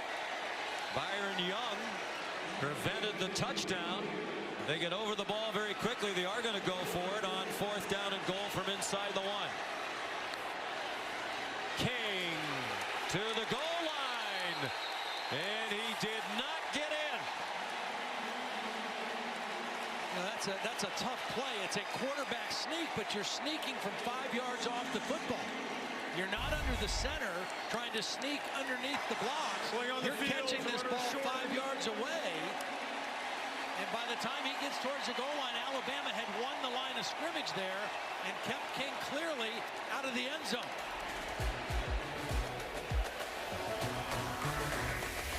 And that was the play on the previous play. Curious to see if Cheney got in. Yeah. Very clear Donald Cheney did not get in. Remember, his knees down with the ball at the 1-yard line. And Miami did need to wait for a replay review to make sure they didn't score. We talked about Will Anderson improving as a run defender. He was the first guy in the backfield pulling De'Aaron King back. Aggressive pylon cam gives us a great shot at that goal line. De'Aaron King does not get the ball to the goal line. Tremendous goal line stand by the Crimson Tide on a hurry-up play. They got lined up and still got the stop. Alabama offense on the field for the first time in the second half. Brian Robinson out of the end zone. Gets them breathing room across the 5. Good leg tackle by Corey Couch. Yeah, that was a really good tackle because Robinson had some space. If he doesn't get him on the ground, it's a first down easily for Alabama and breathing room for Bryce Young. As it is, that tackle brings up a second down play. Couch emerged late last year as a freshman. Manny Diaz said in the end of the year he was our best corner. Play fake to Robinson. Young in the end zone, in trouble, and throws it away. And will that be grounding in the end zone? The officials are talking about it. Quarterback was outside the pocket.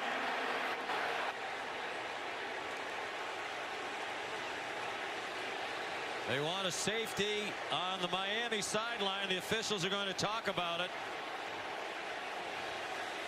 Yeah, I'm sitting there looking at he definitely looked like he did get outside the tackle box. It was a delayed blitz by the linebacker from Miami that forced him out of the pocket.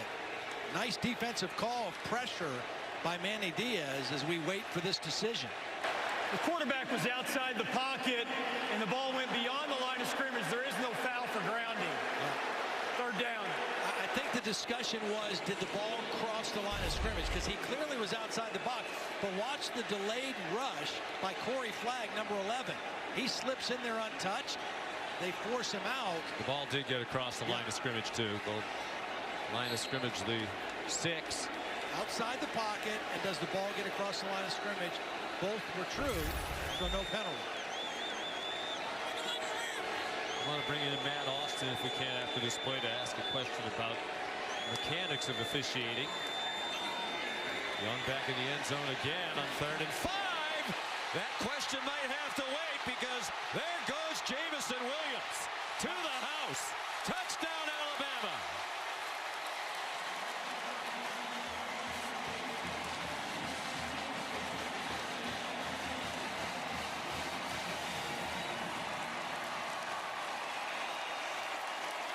Manny Diaz screaming at the referee, Ron Snodgrass, but the replays seem to confirm that the officials got the play right on the previous play before this touchdown. Well, just great separation on DJ Ivy. Personal foul.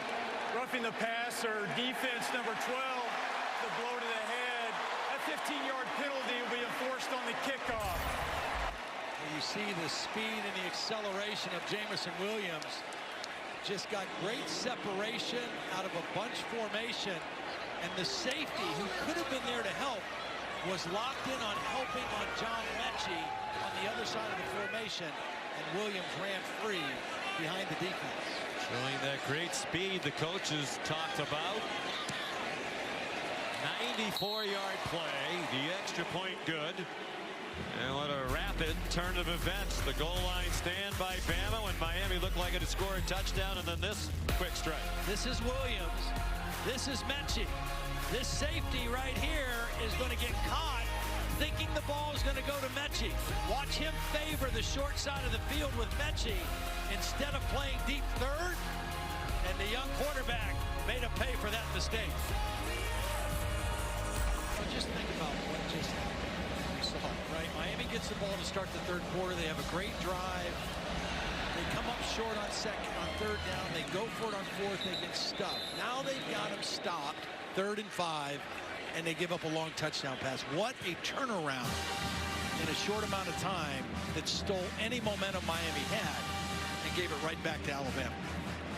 Kickoff from the 50 because of the roughing the passer penalty on the 4th touchdown of the day thrown by Bryce Young. So he is the record setter all by himself now. The Alabama record for quarterback touchdown passes in a debut, 4 by Bryce Young. Not shattering. I guess it is sort of shattering. The previous record set by Joe Namath and Mac Jones. A lot of football left. 9.5 to go, third quarter. On the run, King, and it's dropped by Xavier Restrepo. If you're going to get hit hard, you might as well catch it. Brian Branch was there for Alabama. The reason he was open is because De'Aaron King showed run. He was making that look like a quarterback sweep, which is a play that Miami runs with De'Aaron King. And then he loaded up to throw the football at the last minute. Timeout, injured defensive player. That's a ball that Restrepo needs to come down with. Looks like Brian Branch is cramping. It'll give us a chance to remind you what's coming up next. Probably one of the great first weekend, week 1 games in the history of college football. Number 5 Georgia, number 3 Clemson. From Charlotte. First meeting between those two since they split a home and home series back in 2013 and 2014. That's a neutral site. Athens about 194 miles away. Clemson 135 miles from Charlotte. You know, it's pretty clear. It's been clear the last few years in college football that there are 3 teams that kind of have been a little bit above everybody. Alabama and Clemson, 2 of them. Ohio State, a 3rd one. Oklahoma is kind of right there, knocking at the door, and I think Georgia is the next one close to that. Take a look at the last 5 seasons, what those 4 teams have done, both in the wins, the college football playoff appearances, the national championships, and the fact that in all of those seasons, the most games they ever lost was 2. So there are no bad years, even though a 2-loss season in Alabama might be looked at as a really bad year.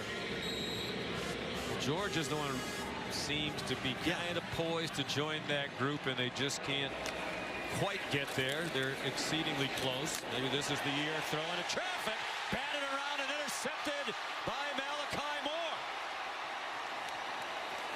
And there is a flag down at the 34-yard line.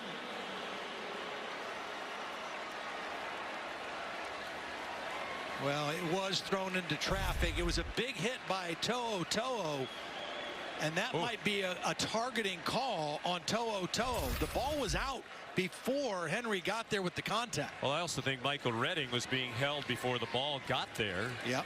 After the interception, illegal block in the back, intercepting team number 28, 10-yard penalty from the spot of the foul. First down, Alabama. Well, there's the Alabama version of the turnover, which some Alabama people reached out to me at the half and said that they believe that actually predates the turnover chain. I'm not really a historian about, turnover related gadgets and gizmos and memorabilia, whatever we want to call it. So my apologies. Wasn't meaning to offend any school that might be the originator of this sort of thing.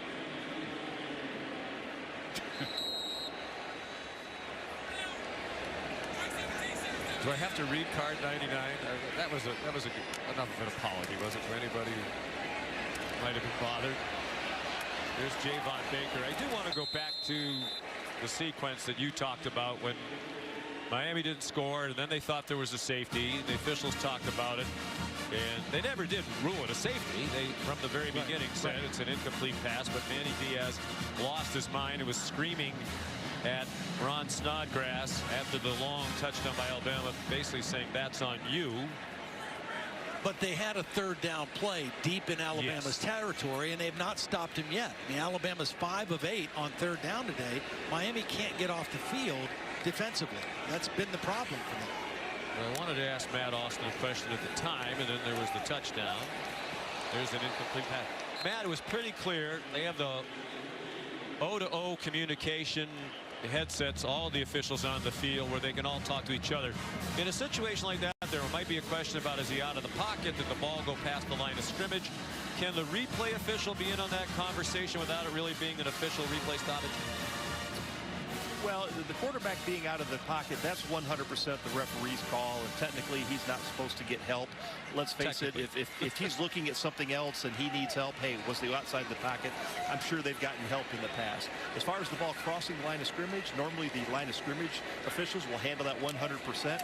But again, anytime a ball crossing the line of scrimmage, that's reviewable, and certainly the communicator up in the booth will just call down, yes, the ball crossed the line of scrimmage. We don't need to have an official replay. All right, Matt, thank you. Mike Conlon is the communicator from the replay booth today. Trey Sanders, now one of 4 running backs who's carried the ball. All 4 they anticipated playing have had a carry. Gervin Hall made the stop, and Alabama continues on the move. 1st and 10 at the Miami 29, leading 34-3. Here comes Jaleel Billingsley for the first time in the game. And Cameron Latu has had 2 touchdown receptions today. The first 2 catches of his career. Comes off the field.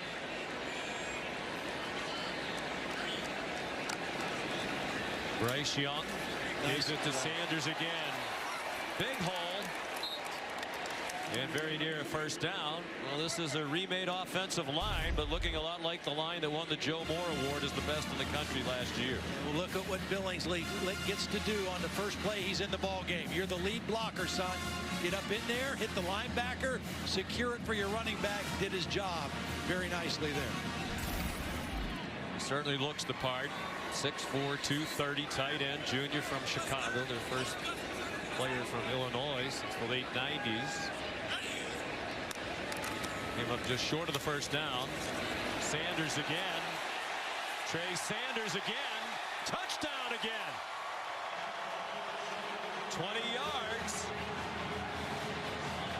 And it's 40-3 with the extra point upcoming. Great combination block. Watch the right tackle, Chris Owens, and the tight end, who's really a tackle, Kendall Randolph, 85. They just kind of combo there, seal the edge.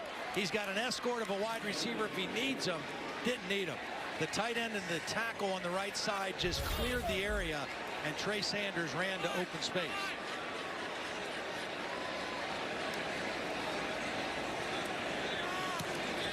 Reichard still perfect. Meanwhile, Christopher Allen back on the Alabama sideline with his right foot in a boot.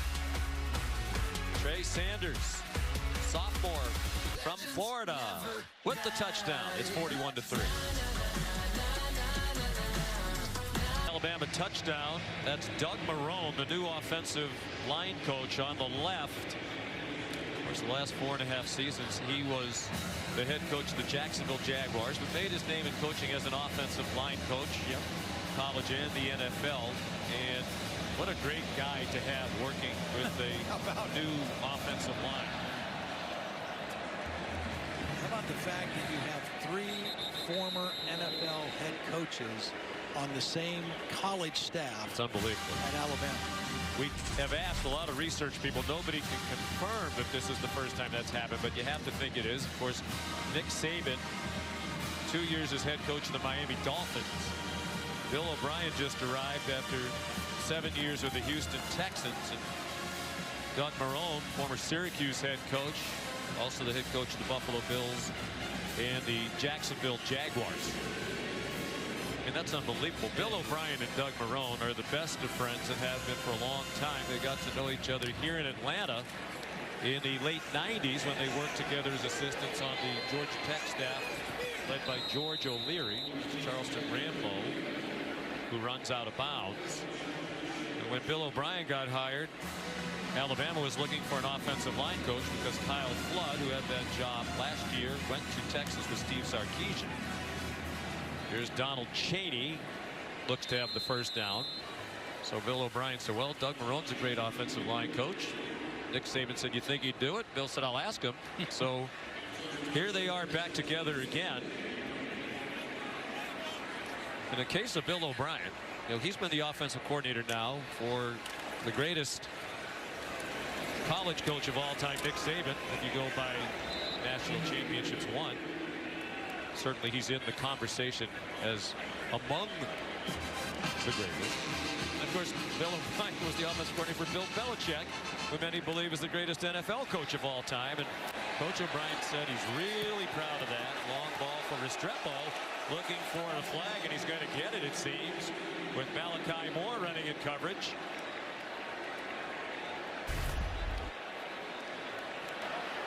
Pass interference, defense, number 13, 15-yard penalty, automatic first down. See, unlike the one we had earlier in the first half that we thought was a bad call, that was a good call because Moore did actually reach out, initiate the contact, and did enough to impede the receiver from a path to the ball. And that's the key. For the rule to be in effect, he has to impede the receiver, and that's what he did.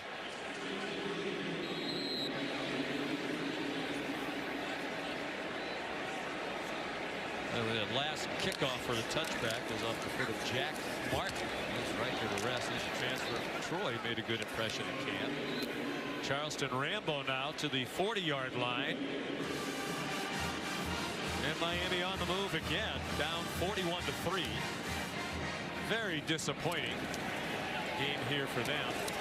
Incomplete pass. Nice play by Jalen Arbor-Davis.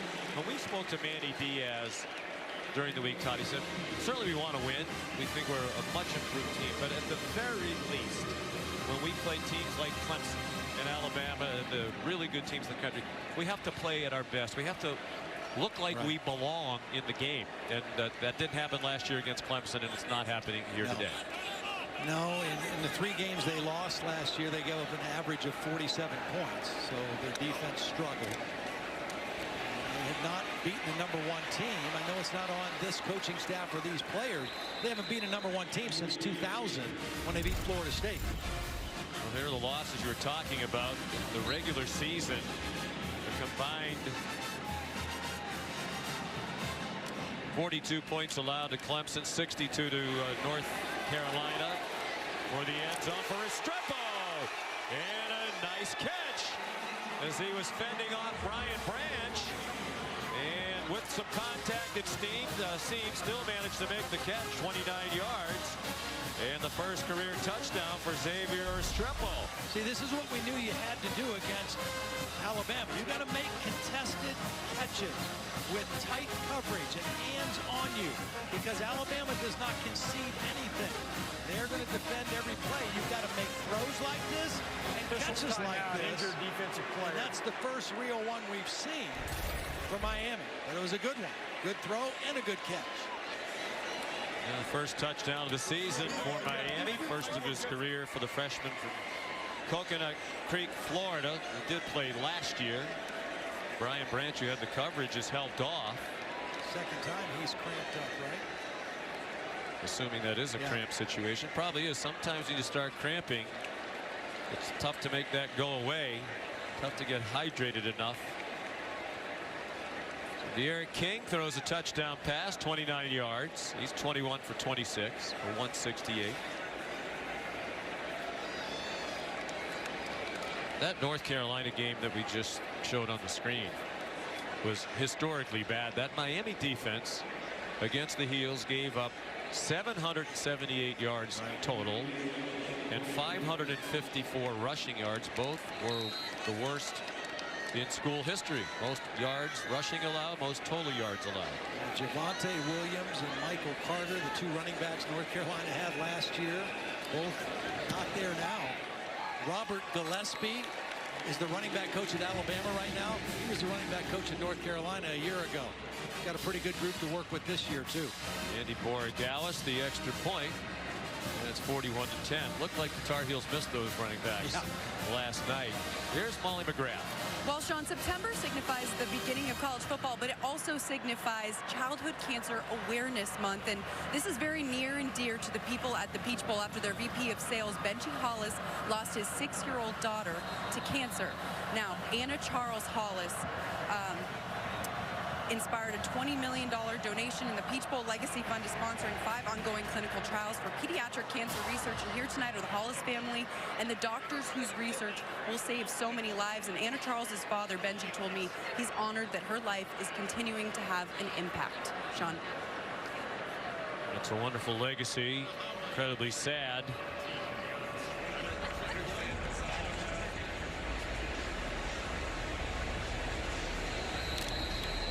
Good people at the Chick-fil-A Peach Bowl, involved in a lot of charitable initiatives. And by the way, we do want to thank them for the Chick-fil-A delivered to our booth at halftime. I mean, when you look in that heated container and it looks like a bottomless pit of sandwiches, that is like money. Jaleel Billingsley, the tight end, returning the kickoffs as he did last year. And he's tackled as he crossed the 20. Chase Smith made the tackle for Miami.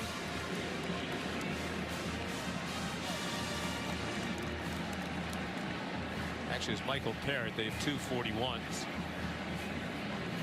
When we are the czars of college football, duplicate numbers will go away. You don't have more than 100 players out there. You're 99 possibilities. Let's just give everybody their own number.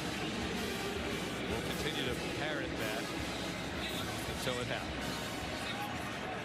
See what we did there? Apparently not. If a guy got a jersey with a triple-digit number on it, he would be in the transfer portal pretty quickly. John Mechie knocked out of bounds after a gain of about 3. Bryce Young, not only the record, Todd, for touchdown passes in a debut, but also the record for most yards passing in a debut as Alabama quarterback, up to 304 now, with 4 touchdowns, no interceptions, 22 out of 32 passing. You know, we talked about Bill O'Brien taking the place of Steve Sarkisian. We talked about Doug Marrone. There's 4 different offensive coaches on this Alabama staff this year, and a bunch of new analysts. Sark took some guys with him when he went to Texas. So not only did they have to reload with 8 new starting players, they had to reload with 4 new coaches on the offensive side of the ball. And I'll tell you what, there's some good coaches and good players, because the execution level in game 1 of this Alabama offense has been pretty impressive. His 94-yard touchdown pass is also the longest in a debut, the one to Jamison Williams. And it's tied for the second longest touchdown pass in school history. 99 yards, the record. A.J. McCarron to Amari Cooper at Auburn, November 30th of 2013. Young zings one. Cameron Latu. All of a sudden, He's Ozzie Newsome. Well, he's been a reliable target today. He's a big body. You know, he started his career, he was an outside linebacker, defensive end. Just switched to tight end a couple years ago. And having a career kind of day today.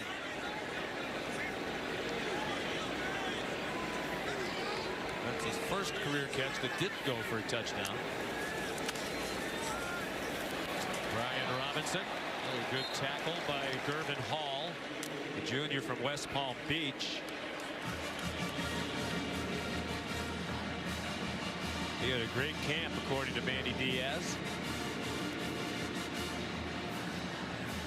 Of course, remember Bubba Bolden, one of their real outstanding players, has been out of the ball game since early with the targeting foul that resulted in him being disqualified. And miss his presence for sure. Gervin were veteran safeties. Here's Bubba Bolden in street clothes. Young got hit. The ball's loose. And it's recovered by Miami. Chance Williams, back up defensive end, knocked it out, and Jordan Miller, tackle, recovered. A little inside stunt. Watch this guy right here come inside and then up into the pocket. There's also pressure here, but it's the inside stunt that doesn't get picked up and results in the fumble on the hit on Bryce Young. Well-designed stunt. Ball is out. His arm did not appear to be coming forward. So they'll get the turnover chain. This time it's going to stick. They thought they had a turnover earlier. Got turned over on a replay review, correctly so. But this time Miller the recovery. Chance Williams, a freshman they think has a huge upside, made his presence felt. Out wide to Keyshawn Smith. Broke a tackle. Finally got taken down by Justin Boygby.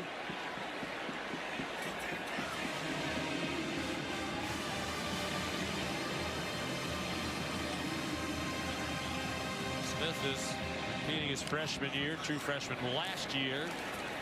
Had 2 catches all season. Isn't a factor today. Donald Chaney just shy of the first down. Sean, Miami wide receiver Mike Harley spent time in the X-ray room. He is out for the game with an upper extremity injury, I'm told. So that doesn't hinder him going forward, as he's the key part of their team. Chaney looked like he got just enough for the first down. He did. Well, that explains why we're seeing Restrepo so much too. He was the backup at that slot position to Harley. Getting a lot of action here now. Has the touchdown. Miami's only touchdown was his reception.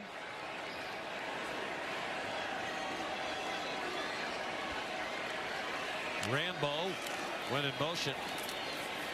King spun away from him. They set up a little screen to Donald Chaney. He's out of bounds just shy of 10.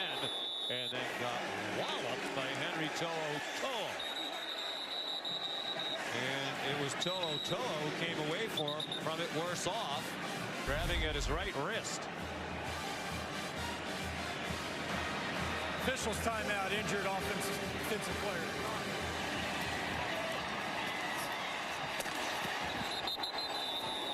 I wonder if when his hand hit the ground. What a collision. As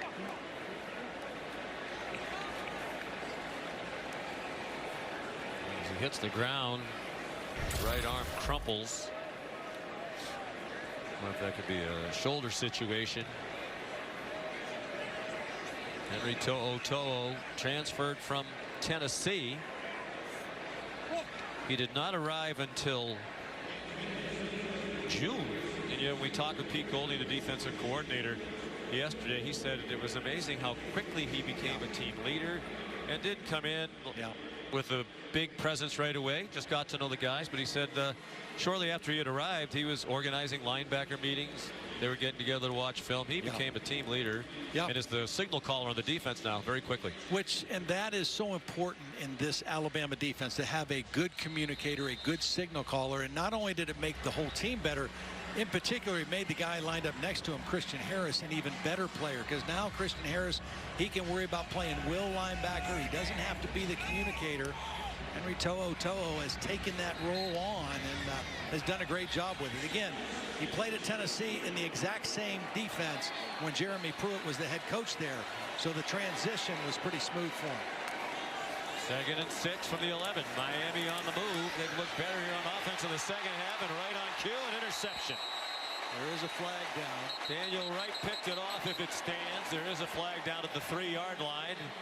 I think he was held. I think the intended receiver was held before the interception. They were looking for Rambo, and I think he was grabbed. Prior to the pass, holding defense number 3. Half the distance to the goal.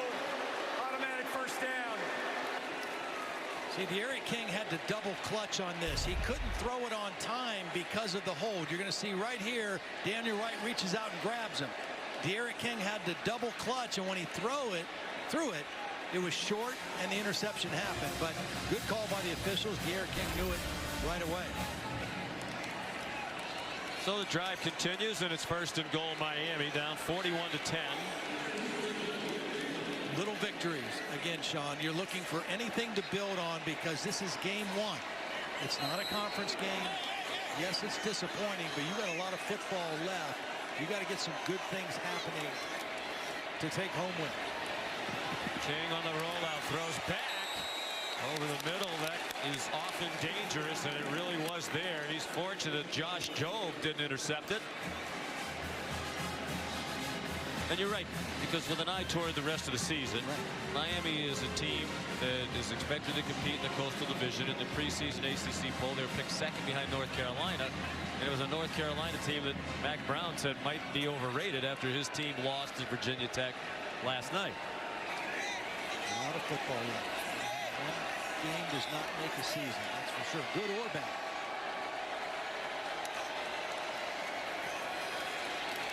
They try to slam Chaney up the middle on 2nd and goal. That didn't fool anybody. Phil Mathis there, 5th-year senior.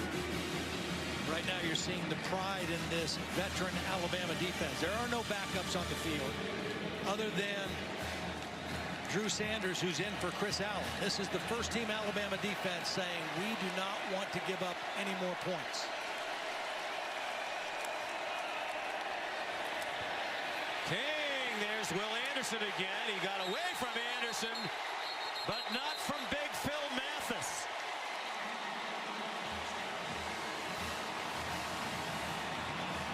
Anderson again, he's so disruptive.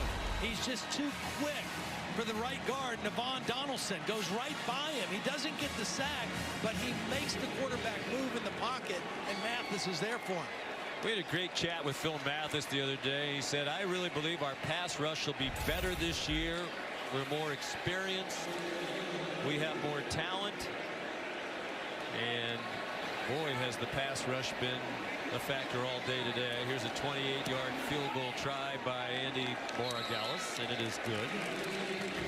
My 15 pounds during the football season when I work with you, but I already took care of the 15 pounds added over the summer. Hopefully you'll be able to go to a lot of these places and it won't be Todd's takeout of the town. Yeah, we hope not. But you know, that's even part of the story too, visiting and revisiting some places that were affected by COVID and how they survived in their business, and hopefully we can tell some good stories with that as well. Andy Borregales, the kickoff and a touchback. We're just getting started with this Labor Day weekend feast of college football. The headliner on the menu tonight, see what we did there, the Dukes Mayo Classic from Charlotte. 7:30, Georgia and Clemson. We are going to race back to the hotel to watch that one. Tomorrow night on ABC, 9th-ranked Notre Dame and Florida State, and then Monday night on ESPN, Louisville and Ole Miss will labor on Labor Day. All 3 games also available streaming live on the ESPN app. One app, one tap. Catchy new slogan. A lot of new quarterbacks making their appearances this year, right? Notre Dame, Jake Cohn taking the place of Ian Book, who is a fixture there. Get to see Mackenzie Milton's return to college football for Florida State, which is such a great story. He had a gruesome leg injury. He was starring at UCF. Jace McClellan, the ball carrier. That could be the last play of the quarter if Alabama wants it to be. And Bryce Young so alert to all of the circumstances. Was asking Nick Saban what he wanted to do. The end of the third quarter. Futures Initiative. In 2021, Chick-fil-A has invested $19 million in college scholarships, awarded nearly 7,500 of their team members, reinforcing Chick-fil-A's long-standing commitment to education, helping team members achieve their academic dreams. Congratulations to all. A great initiative. We're talking about the good folks at Chick-fil-A. Jace McClellan to the 30-yard line. And those team members, when you go to a Chick-fil-A, they are unfailingly polite. Yes. And remarkably well trained. Yes. And the amazing thing to me is everyone I've ever been to. Part of the reason why I'm so excited to see this giant bag of them out here in our booth is anytime you go by one, right, the traffic goes around the building. But they are so efficient in getting you through there and getting the orders. And it's unbelievable. Quite a system. Oh, it's true. We'd like to announce that Chick-fil-A has renewed its sponsorship with ESPN going forward. Thank you, Todd Blackledge. Jace McClellan is stacked up, and it looks like he might have the first down. Opening minute of the fourth quarter. Bryce Young still in there, but we believe we might see Paul Tyson at some point, who is the backup quarterback. We saw Bryce Young in the opener last year in Missouri when Mac Jones staked them to a pretty good lead. There's Tyson, so far best known as being the great-grandson of the legend Bear Bryant. They have a number 3 quarterback that we may not see tonight, but he's going to play some this season also. Trayshawn Holden taken down by DJ Ivey. He has a first down. Holden had a chance early to have his first career catch and dropped it. He hangs on that time. Good for a 12-yard gain. It is his first career catch. Georgia and Clemson coming up next on ABC. Two teams that very much have a chance to be in the college football playoff picture, the conference championship picture. Outstanding rosters. Trey Sanders out of bounds. Z crossed midfield. Here's Kevin Nagandi. Sean, time now for our celebration moment, brought to you by Allstate.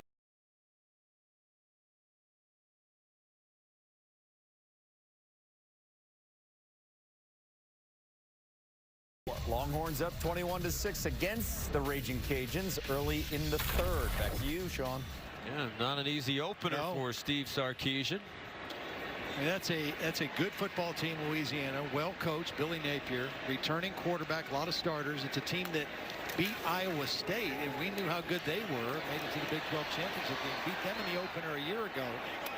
So that's a pretty good start for Steve Sarkisian, the former Alabama offensive coordinator, in his first game. JoJo Earl, the catch and run, taken down by Al Blades. Well, Steve Sarkisian deserves a lot of credit for what we're witnessing today from Bryce Young, who obviously was coached by Steve Sarkisian last year. Bryce told us he learned a lot, obviously, from Sark, and he learned a lot from Mac Jones, for whom he served as the backup last year. Just the way Mac, there's a nice play by Jared Harrison Hunt to take down Trey Sanders, took ownership of the team, the way he prepared, studied film related to his teammates. And Bryce Young told us he continues to keep in touch with Mac Jones. We asked him, was Mac excited to be the quarterback of the New England Patriots, #1? And he said, Mac's always excited. What a story he was last year. Just kind of unbelievable ascension. Very similar to the way that Joe Burrow shot up the charts for LSU a couple years before that. Amazing stories. Sidearm delivery to Javon Baker. DJ Ivey made the stop. Well, for a lot of Mac Jones's time at Alabama as he got ready, he had pretty good guys to emulate too, and Jalen Hurts and Tua Tagovailoa. And he talked about the influence they had on him. You know, Jalen obviously finished his career playing for Lincoln Riley at Oklahoma and refined his game some. And I really think, you know, what he learned at both places prepared him to be an NFL quarterback, and now going to be the starter for the Philadelphia Eagles. But with their successes, those three quarterbacks, with the way that they changed the offense really under Lane Kiffin. Yes, 2014. Got them much more involved in the modern day Offside. passing game. Defense, number 3, causing the offense to react. 5-yard penalty. We're down. Gilbert Frierson guilty of the penalty. They're going to continue to get the top quarterback recruits in the country. And Bryce Young was committed to USC right down the street from where he grew up. And then his dad, Craig, said, I really do believe that Alabama will be the better place. No criticism intended toward USC. Just hard to argue what's going on at Alabama these days. Well, and not just recruit top quarterbacks, but top receivers. And again, when Lane Kiffin changed the Alabama offense and the way they were going to play, now they started getting guys like Amari Cooper and Calvin Ridley and Jerry Jeudy. And at first it was just one premier wide receiver that caught all the balls. And then the next closest receiver maybe had a dozen. Now they've got 2 or 3 guys that are catching in excess of 50 balls, and they're getting drafted in the first round. So they are going to continue to recruit quarterbacks and wide receivers at a ridiculous pace. Chase McClellan, after his 6-yard catch, got them the first down. And a helmet lost on Chris Owens, the center. Well, here's how the offense has changed as they got into the RPO game and all that comes with it. Last 3 seasons, 47 points per game, because the passing yards went from 221 per game to 340 and a half. And you really have to credit Nick Saban for his willingness to adapt and adjust, because he's always going to be a defensive-minded guy who wants to play great defense and gets frustrated with blown assignments and missed calls on defense. But he knew you have to outscore people. You have to be able to score now to not only beat the best teams in your league, but to win playoff games and win national championships. And so he made that change. McClellan carried again. And when we talked with Bill O'Brien yesterday and with Nick Saban about what is going to be the offensive approach now with a new offensive coordinator in Bill O'Brien. And Nick Saban said, we want to do the same things we've been doing. Bill O'Brien is a terrific coach. He's obviously going to put some of his own stamp on it, add some new wrinkles, but we're going to keep doing what we've been doing. And with that in mind, Bill O'Brien told us he learned the Alabama system, including all of the terminology that they have used here the last few years, none of which he was familiar with. He said Mac Jones was actually a big part of helping him learn the system and the terminology. Nice debut for Bill O'Brien, too. Did go well with your Chick-fil-A. Yeah, really good. A little Duke's mayo on there, and we're good to go. Chase McClellan dropped for a loss. James Williams, another freshman backup safety. Jared Harrison Hunt, who they think is going to be an emerging presence as the season goes along. Harrison Hunt, defensive tackle, played 2 years of high school football. He played basketball at a great program in New York City, Christ the King. There's Will Reichert. This would be a 40-yard try.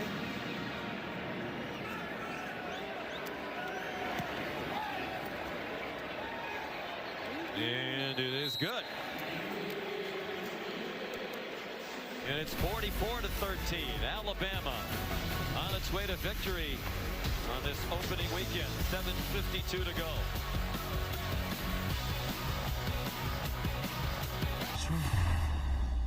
Dr. Pepper, the one fans deserve. Thanks for having me, Scott. I am such a fan. Tony!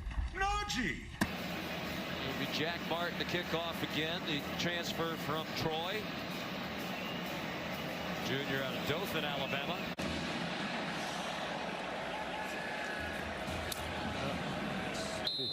Out of bounds. Will be an Alabama penalty. Let's check in on the field with Todd McShay. Yeah, watching Will Anderson tonight was a lot of fun. I think he's the best defensive player on a great defense. You see the ability to bend there, then his hand usage and just his effort, and then finally the ability to work from outside in and disrupt. He had 7 sacks a year ago. This year, I think you have double-digit sacks, and it doesn't matter as long as he's disrupting at the level that he is right now. It's going to be Nick Saban's best player on the defensive side. When we spoke with Will the other day, he said at the beginning of last year he was playing a little safe. There's a pass over the middle, ricocheted and intercepted. Jalen Moody has it for Alabama. Jalen Moody with flags flying, probably for an illegal block on the return, goes out of bounds. Jalen Moody, the interception. Senior from Conway, South Carolina. And a backup player at Alabama. I think the interception's going to count. Then it looked like there was a penalty on the return. Well, a fairly clean pocket that time. There was some late pressure by Jamil Burroughs, number 98. But, you know, Todd was talking about the turnover, or about the sacks and the impact of Will Anderson. And the reality is, in 2015, when Alabama had 54 sacks, which is the most they've had, it goes hand in hand with creating takeaways, too. They also had 29 forced turnovers that year as well. So the pressure leads to bad decisions, bad throws. Personal foul, illegal low block on the passing team, number 1. That penalty is declined. Personal foul, blindside block on the intercepting team. 15-yard penalty from the spot of the foul. First down, Alabama. So the interception, first of his career, stands for Jalen Timeout Moody. on the field. And it's the 3rd Miami turnover, the 2nd interception thrown by De'Aaron King. Midway through the 4th quarter, Alabama up 44-13. 7,000 homes and businesses in Louisiana remain without power. Some might be without it for at least a month.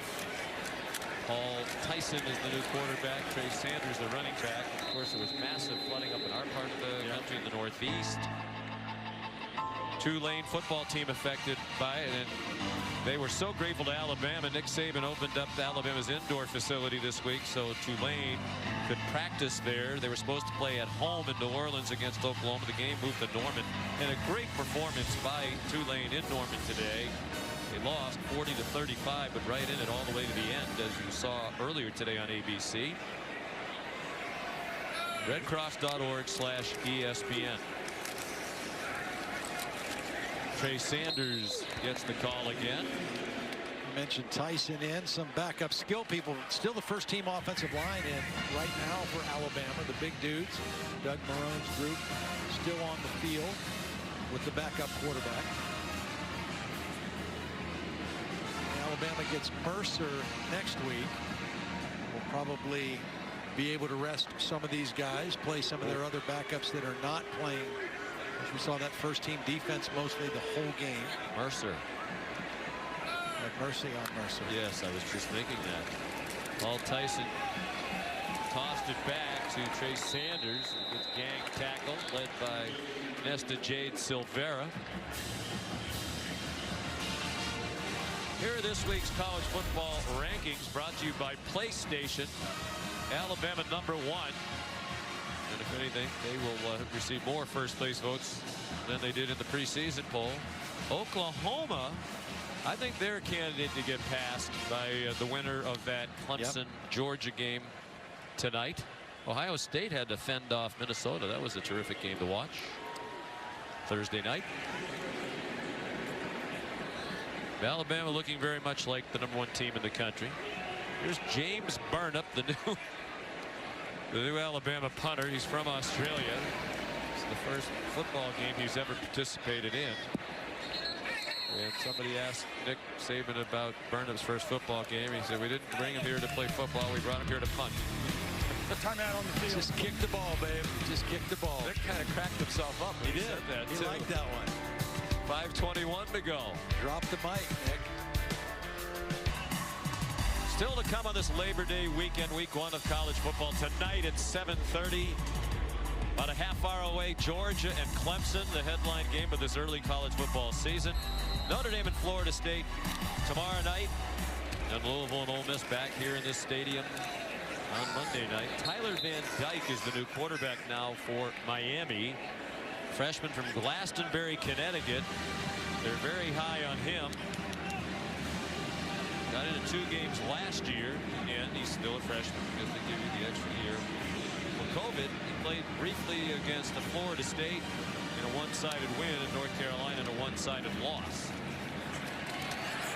Well, they've got 2 young quarterbacks behind De'Aaron King. Jake Garcia, another freshman, and the good thing for both of them is they got a lot of reps in the spring because De'Aaron King was out of spring football, still rehabbing with his knee.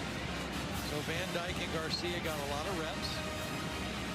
Van Dyke with a little more experience, and why he's the number 2 guy right now. There's Garcia.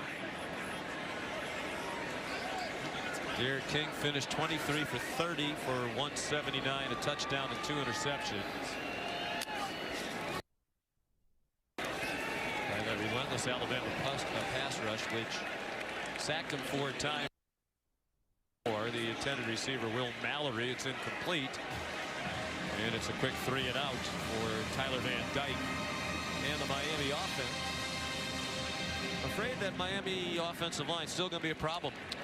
Well, against a team like this, you know, I mean, against the better teams on their schedule. Which is a good point, because there aren't too many teams like this. No, there aren't. I mean, this is not be any. They're not going to face teams this strong on defense week in and week out in their league or any league. So this was the truest test, probably the best test they will have all season when it comes to that. So here's Lou Headley. Another excellent punt. Slade Bolden on the return. He's down to the 34. Flag down, 54-yard punt by Headley. He chose that number 94 he wears, by the way, because he's a big fan of The Rock, Dwayne Johnson, and that's the number he wore when he played for the Miami Hurricanes. How about those tattoos? I mean, there's not a lot of space left.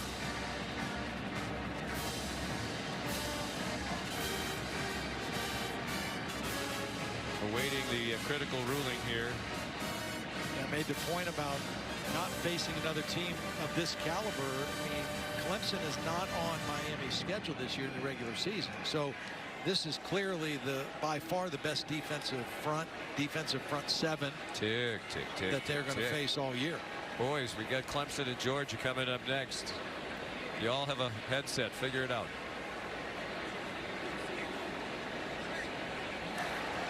Three fouls on the return team. That's why, no wonder. Holding, number 38. That penalty's declined. Offsides, defense. That penalty's declined. Never mind the number. Holding, return team. That's a lot to Number remember. 36, 10-yard, 26, 10 yards from the spot of the foul, first down. Now, Matt, they have headsets on. Somebody's got to help, right? Somebody's going to blurt the number back into his headset when he's. That's why we wear headsets, so people in the truck can help us when we're flailing, which is frequently. It is nice to have somebody on the field who can feed you those numbers, but I've been there, and sometimes the process breaks down and you're on an island, so it's not fun. No, I'm sure. Well, it's been a well-officiated game. 3:58 to go. Now they're figuring out where to put the ball. It'll be Paul Tyson back out there. We mentioned earlier he's best known for being the great-grandson of Bear Bryant. But you know, he's not on this team because he's Bear Bryant's great-grandson. He is a very talented player. He was a 4-star prospect in most of the major outlets coming out of high school. Newark Trussville High School. He's from Trussville, Alabama. He selected Alabama, but he had offers from Arkansas, Duke, and Kentucky, among others. Operates out of the pistol and gave it to Roy Dale Williams. What a day in his first start for Bryce Young. Alabama records for passing yards in a debut, 344, and 4 touchdown passes also the Bama record in a debut. Surpassing the 3 put up by Joe Namath and Mac Jones when they made their first starts for Alabama. If there was any question of whether the stage was going to be too big for Bryce Young, the answer was a resounding no. He was ready for this moment, ready for the game, very well schooled, very well coached coming in, great poise, great understanding, and then of course the skill set is as good as there is in college football. See why he was considered the #1 dual threat quarterback coming out of high school at modern day in Southern California. So poised. He was so impressive. Yeah. He's become kind of the face, not by his choosing, obviously, of this name, image, and likeness. Nick Saban revealed when speaking to some Texas high school football coaches that Bryce Young, and this was a while ago, had already received about $800,000 worth of deals through the name, image, and likeness. And when we asked Bryce about that the other day, he kept steering it back to, that's Ajay Hall who had made the catch. He kept steering it back to Coach Saban tells us, take care of that when you're not in the building. Right. He said, I have people take care of it for me. It's not on my mind at all. Defense, When number 12, I'm in the building, 15-yard penalty from the end of the play, automatic first down. Jafari Harvey called for the penalty. And he really is. I mean, you couldn't be any more laser focused and locked in than he was today. Well, and I think he understands clearly also that, what his first priorities are. I mean, it's to be the quarterback of the Alabama football team. It's to go to school. It's, those things, those other things will take care of themselves. And like he said, he's got a team that monitors that, takes care of that. He doesn't want to be bothered it. I've also heard by some accounts that he's turned down as much as he accepted. I mean, he could have had way more than that. Well, and that 800,000 was a while ago. Yes. We also heard that it's probably more than that. And good for him. It's obviously life-changing money for anybody. Is for he and his family. Tyson handed it off to Roydell Williams. Burst to speed along the near sideline. He's across midfield. And he was beautifully protected by that offensive line. I think the new coaches have blended in very nicely. Terrific play calling by Bill O'Brien.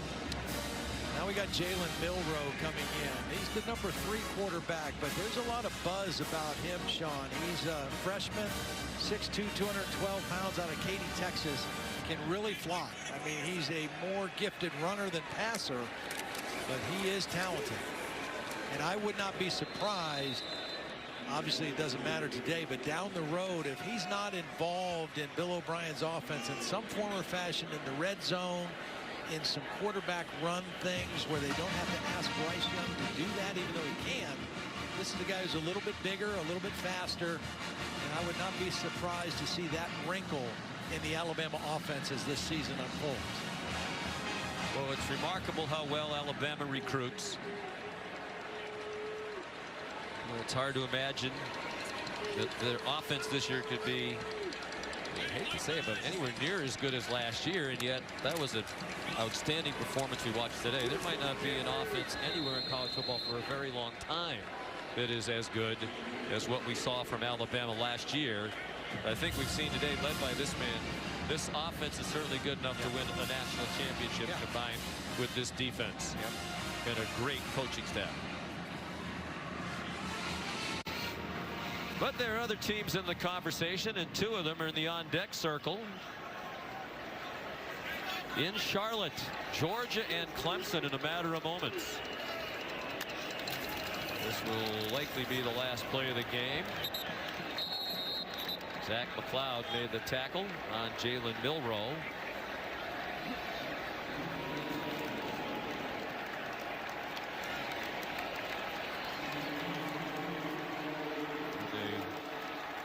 Turn it over on downs, so there will be one more snap at least. Alabama opens with 507 yards of total offense. Actually, now they just updated the monitor. 500 yards right on the button. 353 passing, 147 rushing. Young 27 out of 38 for 344 touch. 4 touchdowns and no interceptions.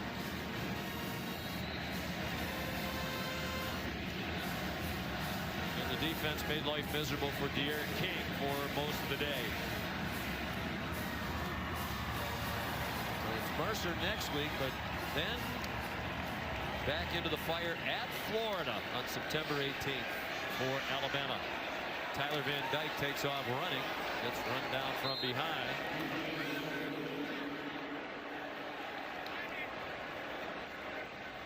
Kendrick Blackshear made the tackle. And Tyler Van Dyke and Manny Diaz say that's enough. Nick Saban a winner. He's now 15-0 in openers at Alabama, and similar to years gone by, the average margin of victory in those other wins on opening day by 29 points. And today they win by 31. Final score: Alabama 44, Miami 13. Todd Blackledge, Molly McGrath, Todd McShay, and our great crew led by Josh Hoffman and Scott Johnson. Sean McDonough for this moment. Really the work we put in the offseason. I feel like we prepared so well. Saban had us ready. We had a really good game plan coming in, and we worked hard. We have a lot of trust in our staff, in our process, in our workouts. So for us, it wasn't really much pressure because we knew we put the work in. So many new players stepping into the spotlight, guys like Cameron Latu and Jamison Williams really stepping up big today. How was your offense able to be so successful with so many new pieces in place? Yeah, I think that's really a testament to our coaching staff and how hard working these guys are that are coming in. We had a lot of new people that had to fill new roles this year, and the coaching staff did a great job of getting us all ready. And us just in the offseason, those guys worked out tremendously hard in the offseason. They do a lot of work, behind the scenes that not everybody gets to see. So our coaching staff does a great job, and those guys work their butts off. I don't know if you know this, but you broke a couple school records tonight for touchdown passes in a debut and passing yards in a debut. What is your reaction to already being a part of Alabama's record book so early on in your career? Yeah, it's a blessing for sure. That's not something I take lightly. There's been a lot of greats that have played here. But really it's a testament to my teammates and the coaching staff. The line did an amazing job blocking for me. And for the running game today, they were great up front. The receivers did a great job of getting open, making my life easier. And the running backs helped me in the running game and in protection. So really it's a testament to my teammates. And OB called a great game. And Saban, of course, did a great job. So it's really a testament to them. All right, congrats on the win. Thank you. Thank you. I appreciate it.